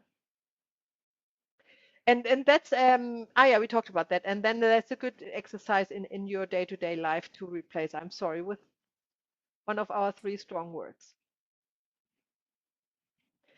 Okay, now we are talking about the second dynamic. The second out of 3. Remember, the first we talked about was atonement for my sins. The second is rather me than you, and the third is I follow you. So whenever you have an entanglement, you have one of these 3 dynamics. This is creating the entanglement, this dynamic. So atonement for my sins in an entanglement could be a trauma as well. It could be your own, somebody else, somebody feels a sin for their own actions, but most often it is an entanglement with somebody else. We talked about that yesterday, is about this false perceivement of being guilty of something, yeah, and wanting to diminish your own life to make good for it, which is a breach of the orders of love, right? Now, rather me than you is the violation of the second order of love who comes first. Because you must imagine there is somebody who has something to do energetically, but the later one, a child or a grandchild, wants to do it for this one, wants to take over the role, and says, rather me than you, rather I do than you, although the one came before. Right? And why is this an entanglement? This is because there is such a deep love, and because there is a third person towards this this dynamic goes, or this entanglement is with, and the originator is not able to look at them. It's most often a perpetrator and victim situation. So then comes a descendant of families chosen by the morphogenetic field, chosen by the family system, to get entangled with this person, to look at the victim in this example, what the perpetrator cannot do, and say, okay, rather I do that than you, because I love you so much, you don't need to look at him. I do that. Which is a breach of the second order, right? We can't do that. And this is why it causes this disturbance in the family system to an extent that somebody can be severely disabled or diseased, or has severe negative life circumstances because of such a dynamic. So this is often children for their parents or grandparents. That's most common. It is sometimes towards an ancestor, the entanglement, but most common either to the parent or to the grandparent. So that's where you look at when you see the rather me than you dynamic. there can be, and this is what makes family constellation fun and complex, the same dynamic can be a repetition. So the dynamic can already be systemic. So there can be a pre-existing rather me than you entanglement in the great-grandparents, or in the parents towards the grandparents, or the great-grandparents towards the grandparents, or even further down the ancestor line, right? And as you know, of course, we can heal it or help healing it to allow for the healing movement on the level of the parent, if that was the case. But the dynamic will repeat itself with the grandchildren if you don't go to the source. So if you, especially as a beginner, if you're kind of already happy that you found this dynamic in the parent and you deal with it and everything is good, that's fine. You don't be overwhelmed with it and not think, oh no, I have to look in every generation if it's there as well, right? Because if it needs to be cleared, it will come again, another constellation, and it will come up for the family system again.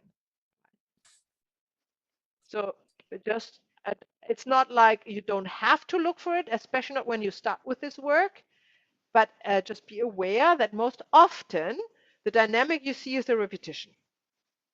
Yeah. And not the first time that it occurs.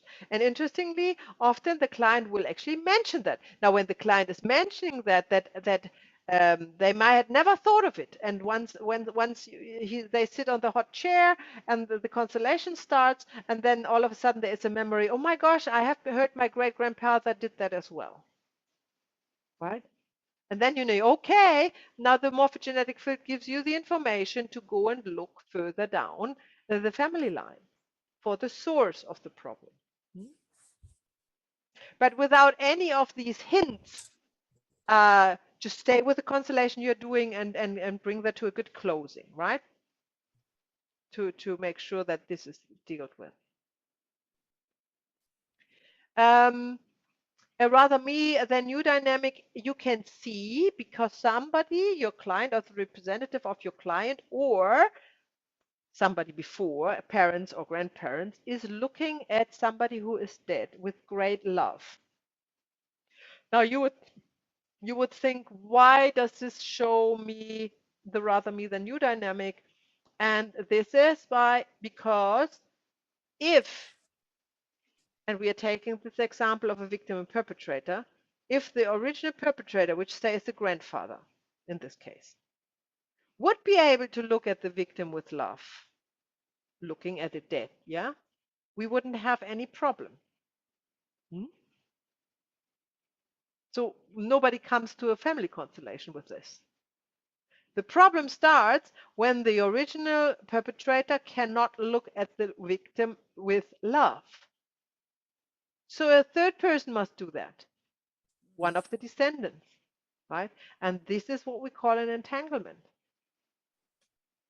And this is not an order, it's a breach of the orders because the later one who had nothing to do with this event is not in the place to deal with it. He is not the one to go towards the victim. It is the original perpetrator that needs to go. And this is how you see the rather me than you dynamic. I probably make, when we talk about entanglement, I share the whiteboard with you and I make a little drawing to make that clearer, if that helps. A rather me than you dynamic is often an eating disorder. So it can either be an eating disorder that somebody doesn't eat, or an eating disorder that somebody eats themselves to death, or without eating, gets closer to death. They want to follow somebody, or they want to point at somebody who is already dead and said, rather I do that for you, right? Rather I die than you. Or in this other example for the breast cancer, it was rather I die than bow to you. That's another rather me than you dynamic, right? So it is always good to take this dynamic literally, and then you see it clearer. So rather I do this than you do this, right? And in this case with the victim perpetrator, it says, rather I go and lie down with the victim than you, my beloved grandfather. Yeah. I do that for you. So you don't have to look at your own victim. Okay. So, and this is also interesting because this is all happening with a good personal conscience. If you think of module 1, part 1, this is what makes it so difficult to find or to see, because the entangled person has a really good conscience to do that. It doesn't feel odd or awkward or in the wrong way. They don't even know they are entangled. It feels right to them. And this is why people with the eating, for example, with the severe eating disorder, they really are so difficult to get out of this, because they really think on a deep level they do the right thing. You know. Rather me than you is often also anger towards one parent for the other parent. So then the child takes over the role of one of the parents. For example, the child is a daughter, and is entangled with the own mother and is angry towards the father. So the mother can stay nice to the father, and the daughter is angry at the father, right? Because something made the mother mad and she's suppressing it in order whatever to save the family or something, and the daughter takes over the role, which is also a violation of the second order of love first, because obviously the daughter can't do that. So when you see anger towards a parent, it can be an interrupted movement, it can be an entanglement with an ex-partner, or it can be an entanglement with one of the parents. So that's pretty much the three choices you have. Rather me than you can also appear as a strong emotion taken over by someone else. Right? So the entangled person, like this descendant, let's say this child, does not know it's entangled. It just takes over the strong emotion of either the parent or grandparent or even an ancestor, and does not know why. And when you ask the representative, is this your anger, or is it your sadness, or is it your despair, or whatever you see, whatever emotion is present, sometimes they are so connected with the field they can actually say, actually, no, it doesn't feel like mine. And then you know you have to look for the third person, which is the entangler.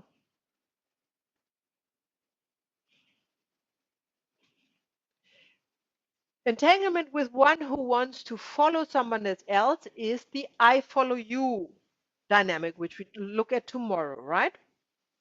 But the rather me than you can be combined with the I follow you, right?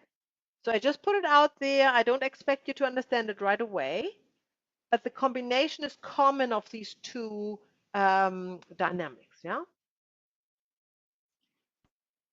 Okay, so just remember that. Rather I follow him or her than you. So when there is a pre-existing I follow you dynamic, and let's make an example in the grandfather of a child, of a woman, let's say that, yeah. And they want to follow another ancestor into the dead, yeah, through suicide often, right? They are suicidal.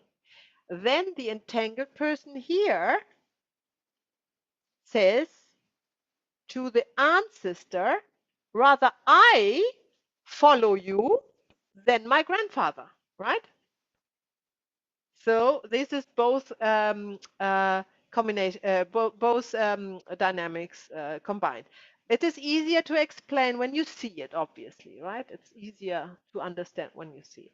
And just remember it when you see it, that you know there can be a combination of both. So finding what meant here means I see your love for, the victim, for example, and I honor that. So after you have conducted or facilitated the family constellation, when through the actions or the seeingness of the descendant, the original perpetrator is able to look at the victim, yeah, then to get out of the entanglement is the acknowledging that and saying, I see your love for this victim and I honor that. So you can love it, I don't need to love it anymore. And I respect that it is your way, not mine. Or now I see it's your fate, not mine. That are the sentences of resolution for the client you're working with. To get him or her out of the entanglement. The prerequisite to that is that the entangler and the original victim in our case, that they are able to connect and find each other. So let's talk about entanglement as in general. Let me see. I want to make a little drawing. It should be able to do that here. So we have three persons always, right? So, let's do it that way. Here is three persons, okay? We got the three. This is, for the sake of discussion, we say this is a victim-perpetrator situation, right? So this is the victim, this is the perpetrator, and this is your client. Okay. Now the client, there has a problem, a disease, unsuccess in whatever life situation, an allergy, suicidal thoughts, an eating disorder, anything really, anything it can be, yeah. And then you place these two persons there in representatives, and what happens is that this person is looking away, or maybe looking to you, but not in this direction, yeah. And the victim is either looking at you, at the client, or here. Can be both. And the client definitely is looking at the victim with love. Yeah. This is the entanglement. It's always three family members involved, a minimum of three. Now the dynamic here is this client has a great love to this family member, yeah, on a soul level. And he says, and this client says, rather me than you, to him. What does it mean? Rather I go to the victim than you need to look at it.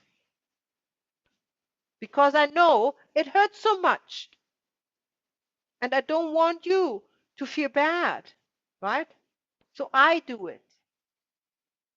And you will, in a family constellation, physically see that this wants to move there, and you allow it. You know, this is the right movement. So you're allowing the client or the representative for the client to go to the victim and lie down with the victim. That's the first step.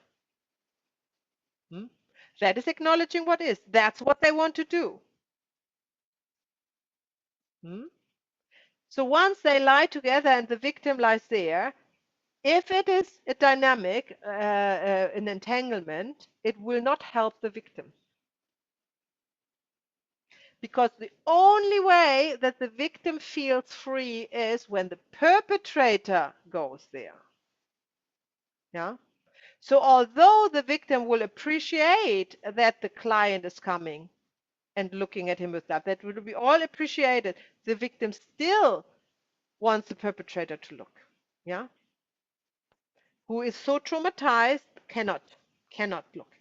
Now, what happens here is the client lies next to the victim, and the victim can talk to the client and say to him, this is not your right spot. You know, you don't belong here. I see your love, but you don't belong here, right? And then the client often themselves, once they are there, they look towards the perpetrator and all of a sudden realize that it's not their lives, it's somebody else's. So then the intervention here is to ask the client who's lying, so the client would be here at the victim, and then you would ask the victim to the client to say to the perpetrator, please look at him, meaning the victim. Because there's love, remember, between them is love, and between them is love. Right? And the love here is interrupted. That's the problem. So when the client lies with the victim and asks the perpetrator, please look at the victim with love, that is practically in every instance when the perpetrator is able to turn around and look in this direction. And once I see the victim, the ice is broken normally and the movement is enabled. So when the perpetrator goes over slowly to the victim and lies down with the victim, you see there's a relief. Both will sigh. They might hold hands. Yeah. It's completely obvious. It's really obvious to see. There's no, it's just the right dynamic is perceived and the movements supported with the words if needed. Some don't even need words. Then our client here will get up. They feel they are not needed anymore, right? And then the right movement is here to move away from them, facing away from them, you know? And this is in every entanglement. If you have a atonement for my sins, rather me than you, or an I follow you, that is not different. That's always a triangle situation here. And the disorder here, or the breach of the orders of love, is always that the client or whoever's representing the entangled person does something for somebody else, although it's not their spot. It's not their place in the family system. And the family system don't want that, because the family system knows it's not healing anything. Yeah? And that is the great work of Bert Hellinger, to completely make that clear. It's really great work. And it is simple, right? It is not complicated once you know the structure, what how an entanglement works. And it's only, you always have to count to 3 anytime. You know, 3 words, 3 dynamics, 3 persons in an entanglement. It's not so complex once you can see what is for it. But you definitely need to see it. This is why essential part of the training is the presence in the workshops, because this is where it comes up and this is where you see how it looks. Because the theory alone wouldn't help you to, you know, neither to heal yourself nor to help others. It's a practical work that you see through observation. Any questions towards this really rude, screwed drawing here, or to entanglements in general? All good? Is that clear? I have 2 questions. So is this entanglement, does the soul take it at a soul level? Like, is it like a birth contract that I'm going to heal this in the family line? Or does the client pick it up at a subconscious level? No, it is a soul contract. I would call it a soul contract. Yeah. It's very likely that it's all already sussed out at birth, before birth. If it's not the client himself, then it's the family soul who is, how can I say, assigning these roles or these burdens or these tasks to the family members. Got it. And could the client be doubly entangled? Like, for instance, in my family, there's cancer on my mother's side and my father's side. And I probably have a predisposition with, like, I have a gallbladder issue. So how would I know if I'm picking it up from which side, or could it be both? Yeah, you definitely have to look at it. That's great. We can look at it today when, at your disease, and we see where it comes from. Okay. Yeah. Okay. Right. So let's go back to the charts. So the signs of an entanglement, we talked about that. The client is looking at somebody else with love, right? Or two persons with love, but the two persons cannot look at each other. At least one cannot look at the other, right? So that's the sign for an entanglement. They look from a distance. The client or whoever is representing the entanglement is drawn to somebody. That's another sign, drawn to go to somebody, often somebody who's lying down because they are representing somebody who's dead, right? They want to lie down with the victim, express love towards each other, but it doesn't help the victim. That's the sign, right? If it would help the victim, there would nobody else need it. But it will not help the victim. The victim will still look at the perpetrator. They will still, or if you don't have the third person yet there, then it's the time to place one. Because the victim would say, either it would look into the room to somebody, missing somebody, or it would express somebody is missing. Because you need 3 for an entanglement. Of course, it doesn't need to be the client. This kind of entanglements can appear in a very simple constellation that you start. For example, the client wants to look at the job choice. And then all of a sudden, you're placing ancestors, and within the ancestors, you have these entanglements. And the client is just repeating it, or it's just pointing at it through his own life circumstance. But most often it is the client, but it doesn't have to be. That's what I want to say. Okay, let's talk about chronic diseases. So depression is a chronic disease, and it is pointing at a sudden death of a close family member. And that can be in the ancestral line. It doesn't need to be related to the client. Yeah, that's the entanglement. Psychological confusion, psychosis, and schizophrenia. Here we are dealing with entanglement with more than one person with opposing dynamics. This is why schizophrenia is not, you cannot heal it. You cannot heal it in a classical way. You can only medicate it, yeah, but you can also not heal it in the family constellation. It's a karmic.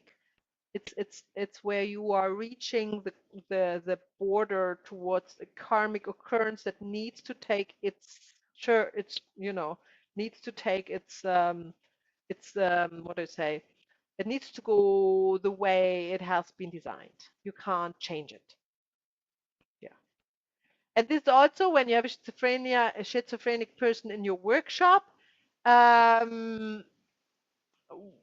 you cannot really help there, and you can only manage the participants, so it is not completely thrown out of whack, the workshop. Muscle deterioration is a violent conflict in the family system, often several generations back. You see that over and over again in a family constellation. And obviously, to help somebody with like MS or something like that, is to find where this conflict is originated.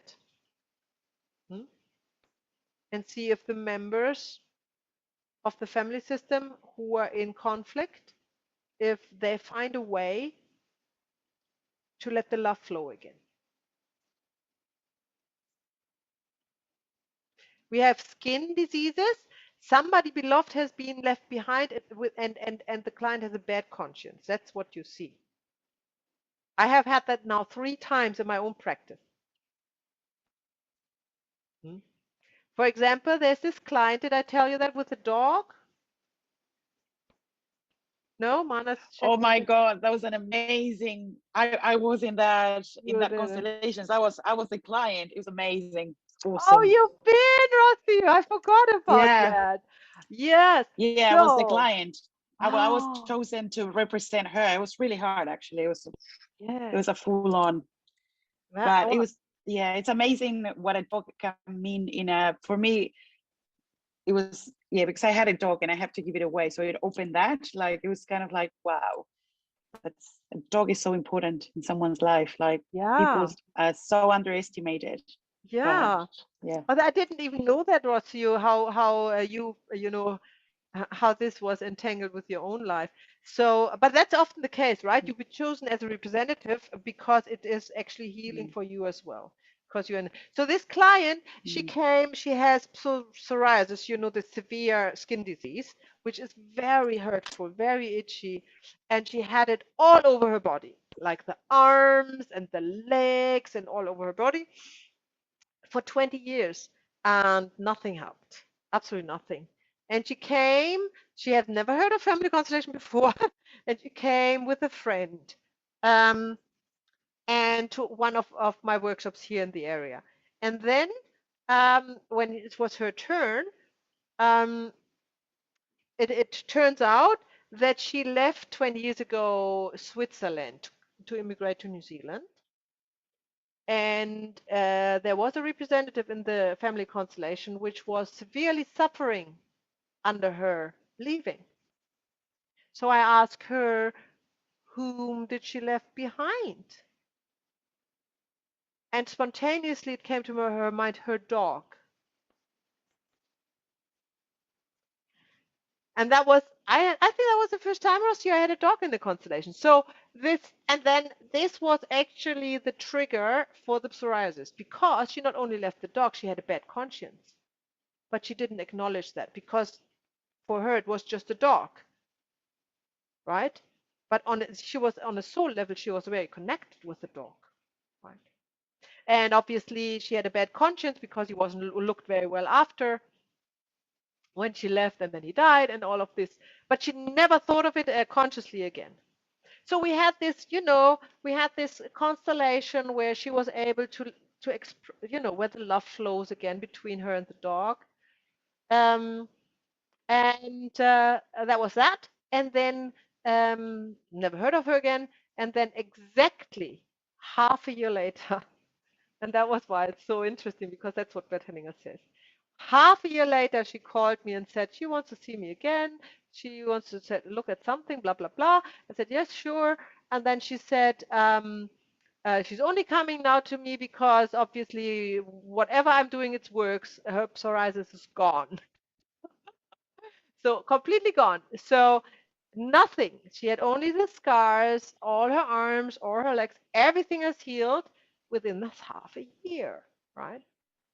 And this is the third time that I had that with psoriasis. So that's really interesting.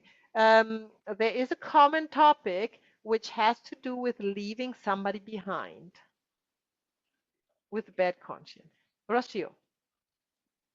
So I have two comments. One funny one. It's this lady in particular. She was very skeptic about the family constellations when she was in the workshop. So that, yeah, she was. She was like, what did you say? Because she was very skeptic that it would work. Like, yeah, she you know, was like a doubter. she didn't believe so. Yeah. No, So it was actually quite funny when you mentioned that. Yeah. My question is, so what happens when it happens in more than one generation in the family, right? Because, for example, I have rosacea, which is not, it doesn't bother me because it's not really bad, but that comes like my dad has it, my dad had it, and my grandmother had it. So that, what does it mean Is when this it's actually the something? red spots in the face? Yeah, like here, yeah. Yeah. Okay, so we can Yeah. look at it. We see either now or in a practice workshop. Let's bear all this in mind, that we would use Yeah. that we make use it to look in it at a family constellation, and then we know, right? So all of this is no theory. What Bert Hellinger says is because he has seen it, repetitive. What I'm adding here, like the stories I have seen, repetitive. So I know it's a pattern, right? It's not, nobody thinks it out on the desk, right? This is not the work. The work is completely practical. If you haven't seen it, you don't know. There's nothing, you cannot draw any conclusions. If you have not seen it, you don't know, which is exciting because then hopefully somebody comes with this problem and you will see it. Eating disorder, rejection of nourishment, often conflict in the parents, so that you can see, or as we said before, a rather me than you dynamic is often an eating disorder. But look first at the parents, and often the rather me than you is for a parent, by the way. So this is kind of close related. What else do we have? What does a sick person not acknowledge? We're always looking at where's the solution, and the solution is always there where something is missing, right? Something that needs to be there, somebody is not acknowledged, is not there, is not seen, is excluded, right? In this example of the dog was not seen as a soul that is suffering, you know, and left behind. So it's always like this. So when a sick person, when a person is sick, it does not acknowledge either another person from the family system or a guilt, you know, the fake guilt, but still it's there, like it's this underlying emotion of guilt. It does not acknowledge a boundary, for example. That's another thing you can look at. A body, the body, so some, you know, some disconnection to parts of the body is possible. That can have actually the reason also in the family system with an entanglement. It's not, you know, it's not just the person. It's always part of the family system. So you always have to think greater than just the person and the symptom, right? The person does not acknowledge a soul journey, a soul purpose. That's also possible. And of course, some spiritual impact. Sometimes a person becomes a disease to understand who they really are on a spiritual level, right? And this is also something you can facilitate in a family constellation. And in this way, I like to put three representatives up. One is for the body, one is for the soul, and one is for the spirit of the client. And that's very interesting constellation. Sometimes the disease is pointing the person to a task to be done.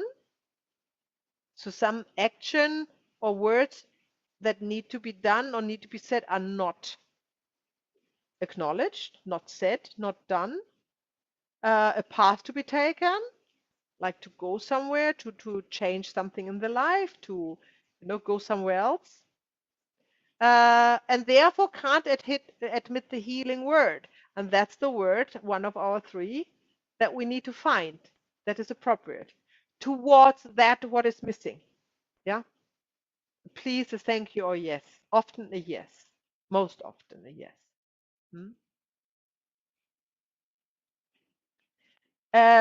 So all the three dynamics we are talking about in this module can lead to a death wish or to an actual to actually dying of the person, right? So atonement for one's actions or personal guilt of a family member one is entangled with can lead to that. The I follow you into the death, what we're looking tomorrow on, the I follow you dynamic can lead to this death, or rather I die then you can lead to it, right? But not actually the actual death, but the death with or wish, or the fatal disease, or the severe disease, or the suicidal thoughts, or all of this, or depression. This all can, it's all a strong hint that we might have one of these dynamics as well. To work with clients, so that's an important thing I want to tell you. To work with clients who are close to death, yeah, is very challenging. And once is completely clear, Once you have somebody coming to you, and it won't be when you start, don't worry about that. But once you have your experience in your facilitating skills, there will one day come somebody to you who is on the death roll. Yeah. It is not your goal to raise him from the death. If you think that, you will not leave your bed for the rest of your life. Right? Because you would be so depressed. It's not going to happen. Your role is to make for your client the transition peaceful. So whatever it was that led him to this death is cleared for himself on a soul level and for his descendants, for his children. And that's a great gift, the greatest gift ever. And do not think or even talk to somebody who is on, close to death, that can be actually changed. Because if it would be able to change, he would have come earlier. Much earlier. But the fact that they come so late that there's barely anything to do, let's say with the cancer where metastases, what's the English word, metastases are all over the body, right? No, nobody can help there. It's impossible. The body has given up, the defendants. But the soul can still be helped. And that's actually what they need and what they want. Yes, Rocio. How do you set up that type of constellations? Do you, if there is an entanglement or something like that, you sort that out and then you make them peace with actually going that with their fate, or how do you actually set up the? It's the same as always. It's nothing different. Okay. It's nothing different.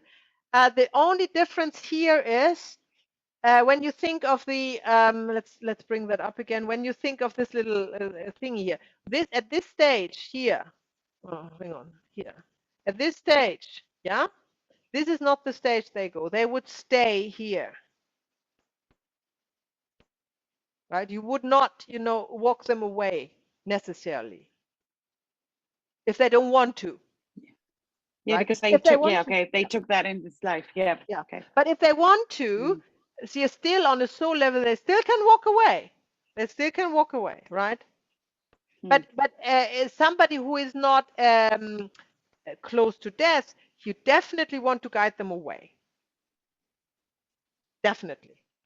But somebody who is so close to death, you might decide to leave him there if that's the right thing to do. Right? But also you would see if they on a soul level, because they still need to be detangled from this all. So still the perpetrator still needs it all the same, it's a normal constellation, all the same. You just think probably he wants to stay there. That's the only difference. Everything else is the same. And obviously you work with a representative for the client and don't ask them to do their own work if they are so, sick or ill. So there are 3 ways to facilitate a disease. The first way is the client goes into the disease guided by the morphogenetic field and sees the person that comes up. That would be like a guided meditation, right? So you say, okay, where's your disease? You go in a relaxation state. You guide the client into his whatever happy place, what I do, or something else. And then you say, okay, now see your disease and what person comes up. Or you ask in a family constellation where you have representatives to choose a representative for the disease. Or you do a classic constellation, meaning you put up the client, the parents, the grandparents, and then see what dynamic comes up and how it is related to, or how it leads to the disease. All these 3 ways as possible. So the first one is obviously the one that you choose in a one-on-one session. The second one is appropriate in a workshop setting, and the third one is appropriate when I don't know, when the third one takes longer, takes the longest, but it's probably the easiest to conduct, right? Because it is quite daunting if you only have two representatives, the client and the disease, and there will be very subtle movements, if any, right? And then to come to conclusions is certainly not beginner friendly, as opposed to when you have representatives to do the family system, and then you see what dynamics you have and how to work with them. Okay, so we are coming to, I stop sharing. We are coming to a part where we actually constellate a disease. And since Mana has already talked about hers, I would say we do yours. Yeah? Okay. Okay. So Yeah. you go. Yeah, you talk. So Maya, there is cancer on my mother's side over 3 generations now. Weirdly enough, since I was a child, I used to really fear this word. It used to feel like if it's a musical chairs, it's going to hit me next. I have no idea why. What cancer? Then cancer, my aunt, my mother's sister, she had breast cancer. Before that, there was blood cancer. Prior to that, I'm not sure if there was cancer or not. On my father's side, my What's with your mother? grandfather, sorry? Your mother? No, my mother's fine. No Okay. cancer there. But her sister, she passed away to cancer. Your sister? My mother's sister. Your mother's sister. We talked about your mother's sister. And who was the grandmother has cancer? No, not my grandmother, but a first cousin of my grandfather. Okay. Yeah, so it's like cancer what's about your grandfather? On my father's side, he had prostate cancer. Your grandfather or your father? Grandfather. Okay, and your father? My father has nothing, touch wood. So your grandfather has prostate cancer, and your aunt had breast cancer. That's right. And in my mother's line, in even her family, like my mother's father, his first cousin also had cancer. That's not in the first order of love. So remember, go back to the first order of love. Who belongs? We're only looking at the people who belong, right? So at the moment we have 2 cases of cancer in the family system that you know of. Yes. And so what is about you? So I was diagnosed with gallbladder polyps. Polyps are these little growths which happen on the bladder, on the gallbladder. The size is it's like 7 mm. They say if it goes to 10 mm, it could be malignant and it could be cancerous.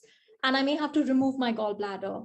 But intuitively, I feel like I don't want to remove it. And they've said it's fine. You can keep noticing the size. In case if it grows, then you have to remove it. Till then, you don't have to. So I feel like I'm on the edge. No, there are no symptoms, like just exhaustion and tiredness. But it comes up in every sonography. Like there are about 3 or 4. Okay, we leave it here. So we are not, remember, this is a training event. We might come to a conclusion or not within time. We have 10 minutes, and we will talk about it. So the client is sharing too many information, but it was important because we could find out that there's a bit of an anxiety that it has to do with the family system, which doesn't seem to be likely. Yeah, because if you look at a family system and how many members it has, and if you have 2 cases of cancer, not even in your parents, but in others, that is not a thing. That is within the statistics. It's not a family system thing. So in this case, you immediately get from what you heard to the point where the client is suffering under, right? And this is the insecurity to know if the gallbladder is okay or not. That's the problem, right? Everything else doesn't interest us really. Okay, but the client doesn't know that. So you have to decide when you have to stop the client and work, right? Because the client can go on and on because they have so much in their head. Yeah. So we're going to work with Mana's gallbladder. And we choose, and we do the quick one, obviously. So we choose, Mana, you choose a representative for yourself and for your gallbladder. Ali, for me, and Rocio for my gallbladder. Very good. So then I would like you to unmute yourselves and take a couple of deep breaths. And I'm gonna pin you, but you can go in gallery view back to see the group.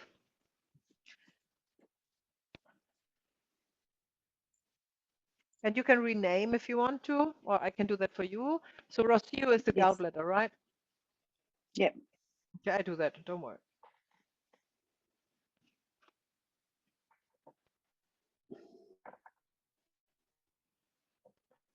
It's probably misspelled, but don't worry about that. Gall, it's something with something. Anyhow, and Alexandra is okay.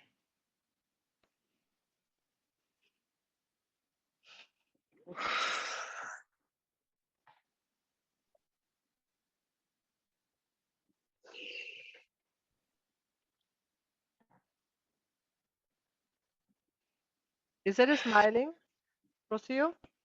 Are you smiling? I am. I feel like I'm inflated, and then Okay. What makes I am smiling? What makes you smile? I'm happy. Okay. Like like a puppet. Yeah. Yeah. I feel like an inflator, you know, when it's kind of like you feel like you're like like a balloon. Like and then it's like and it is a rhythmic movement. Okay. Okay, Ale, how do you feel?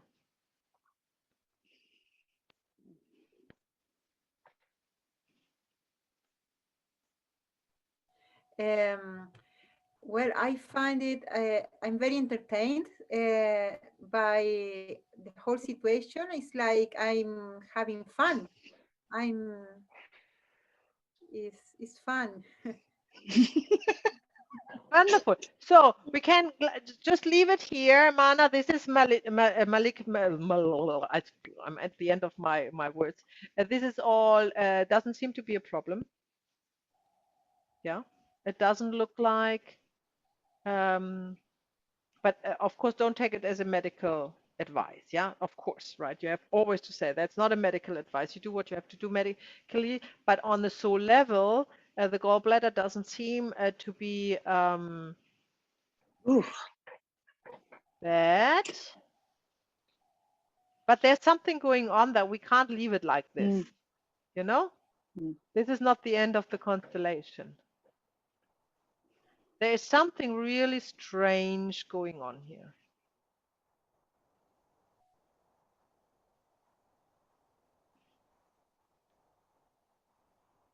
Claudia, I take you.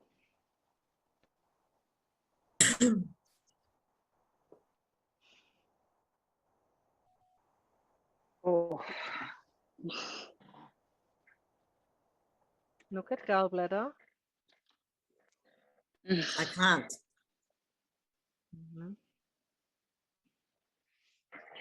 I'm very tired. Like, oh. How do you want to look at the client? Nothing to do with this idea. How is it when you look at client? I just feel big love for her, like really a warm feeling, and it's like, are you my friend? And Ali, how is that for you? I feel like I'm pretending to be happy, and I almost believe it, but it's something not quite right inside of me. But I really want to project this image of being well. Yeah. Okay. Claudia, say to client, I see you. I see you. Oh. Oh, sí. Ah, Mhm. Oof. I feel like I'm Yeah, like very. yeah. Oof. Very good. Very good.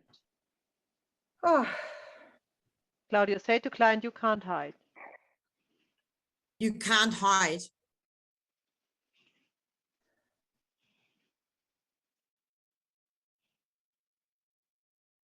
Oof. I feel very exposed. Mhm. Claudia, say to her, I see you with love. I see you with love. I really do. Oof.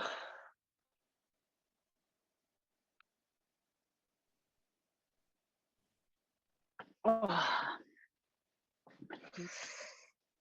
Now see Rocio is actually going towards the gallbladder area, right? Well, I have problems with gallbladder as well. It's hurting. So yeah. What was it? What did I you have the just say? same, like, I have problems with my gallbladder as well. So yeah, so that's why when she chose me, I was like, yeah, I know, Mhm. but I don't know what it is as well. So I'm finding Mhm. this very interesting. Oof. Okay, Ale, how is it now? actually, now I feel relief. I feel like there is more space for me to be who I am. I mean, Very good. Look at Claudia. What do you see?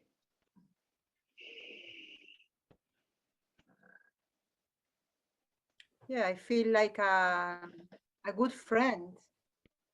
Say yes to her.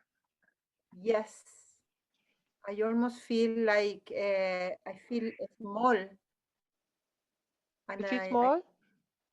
I feel small. Okay. So yes, Mm. How's that for you, Claudia? Finally.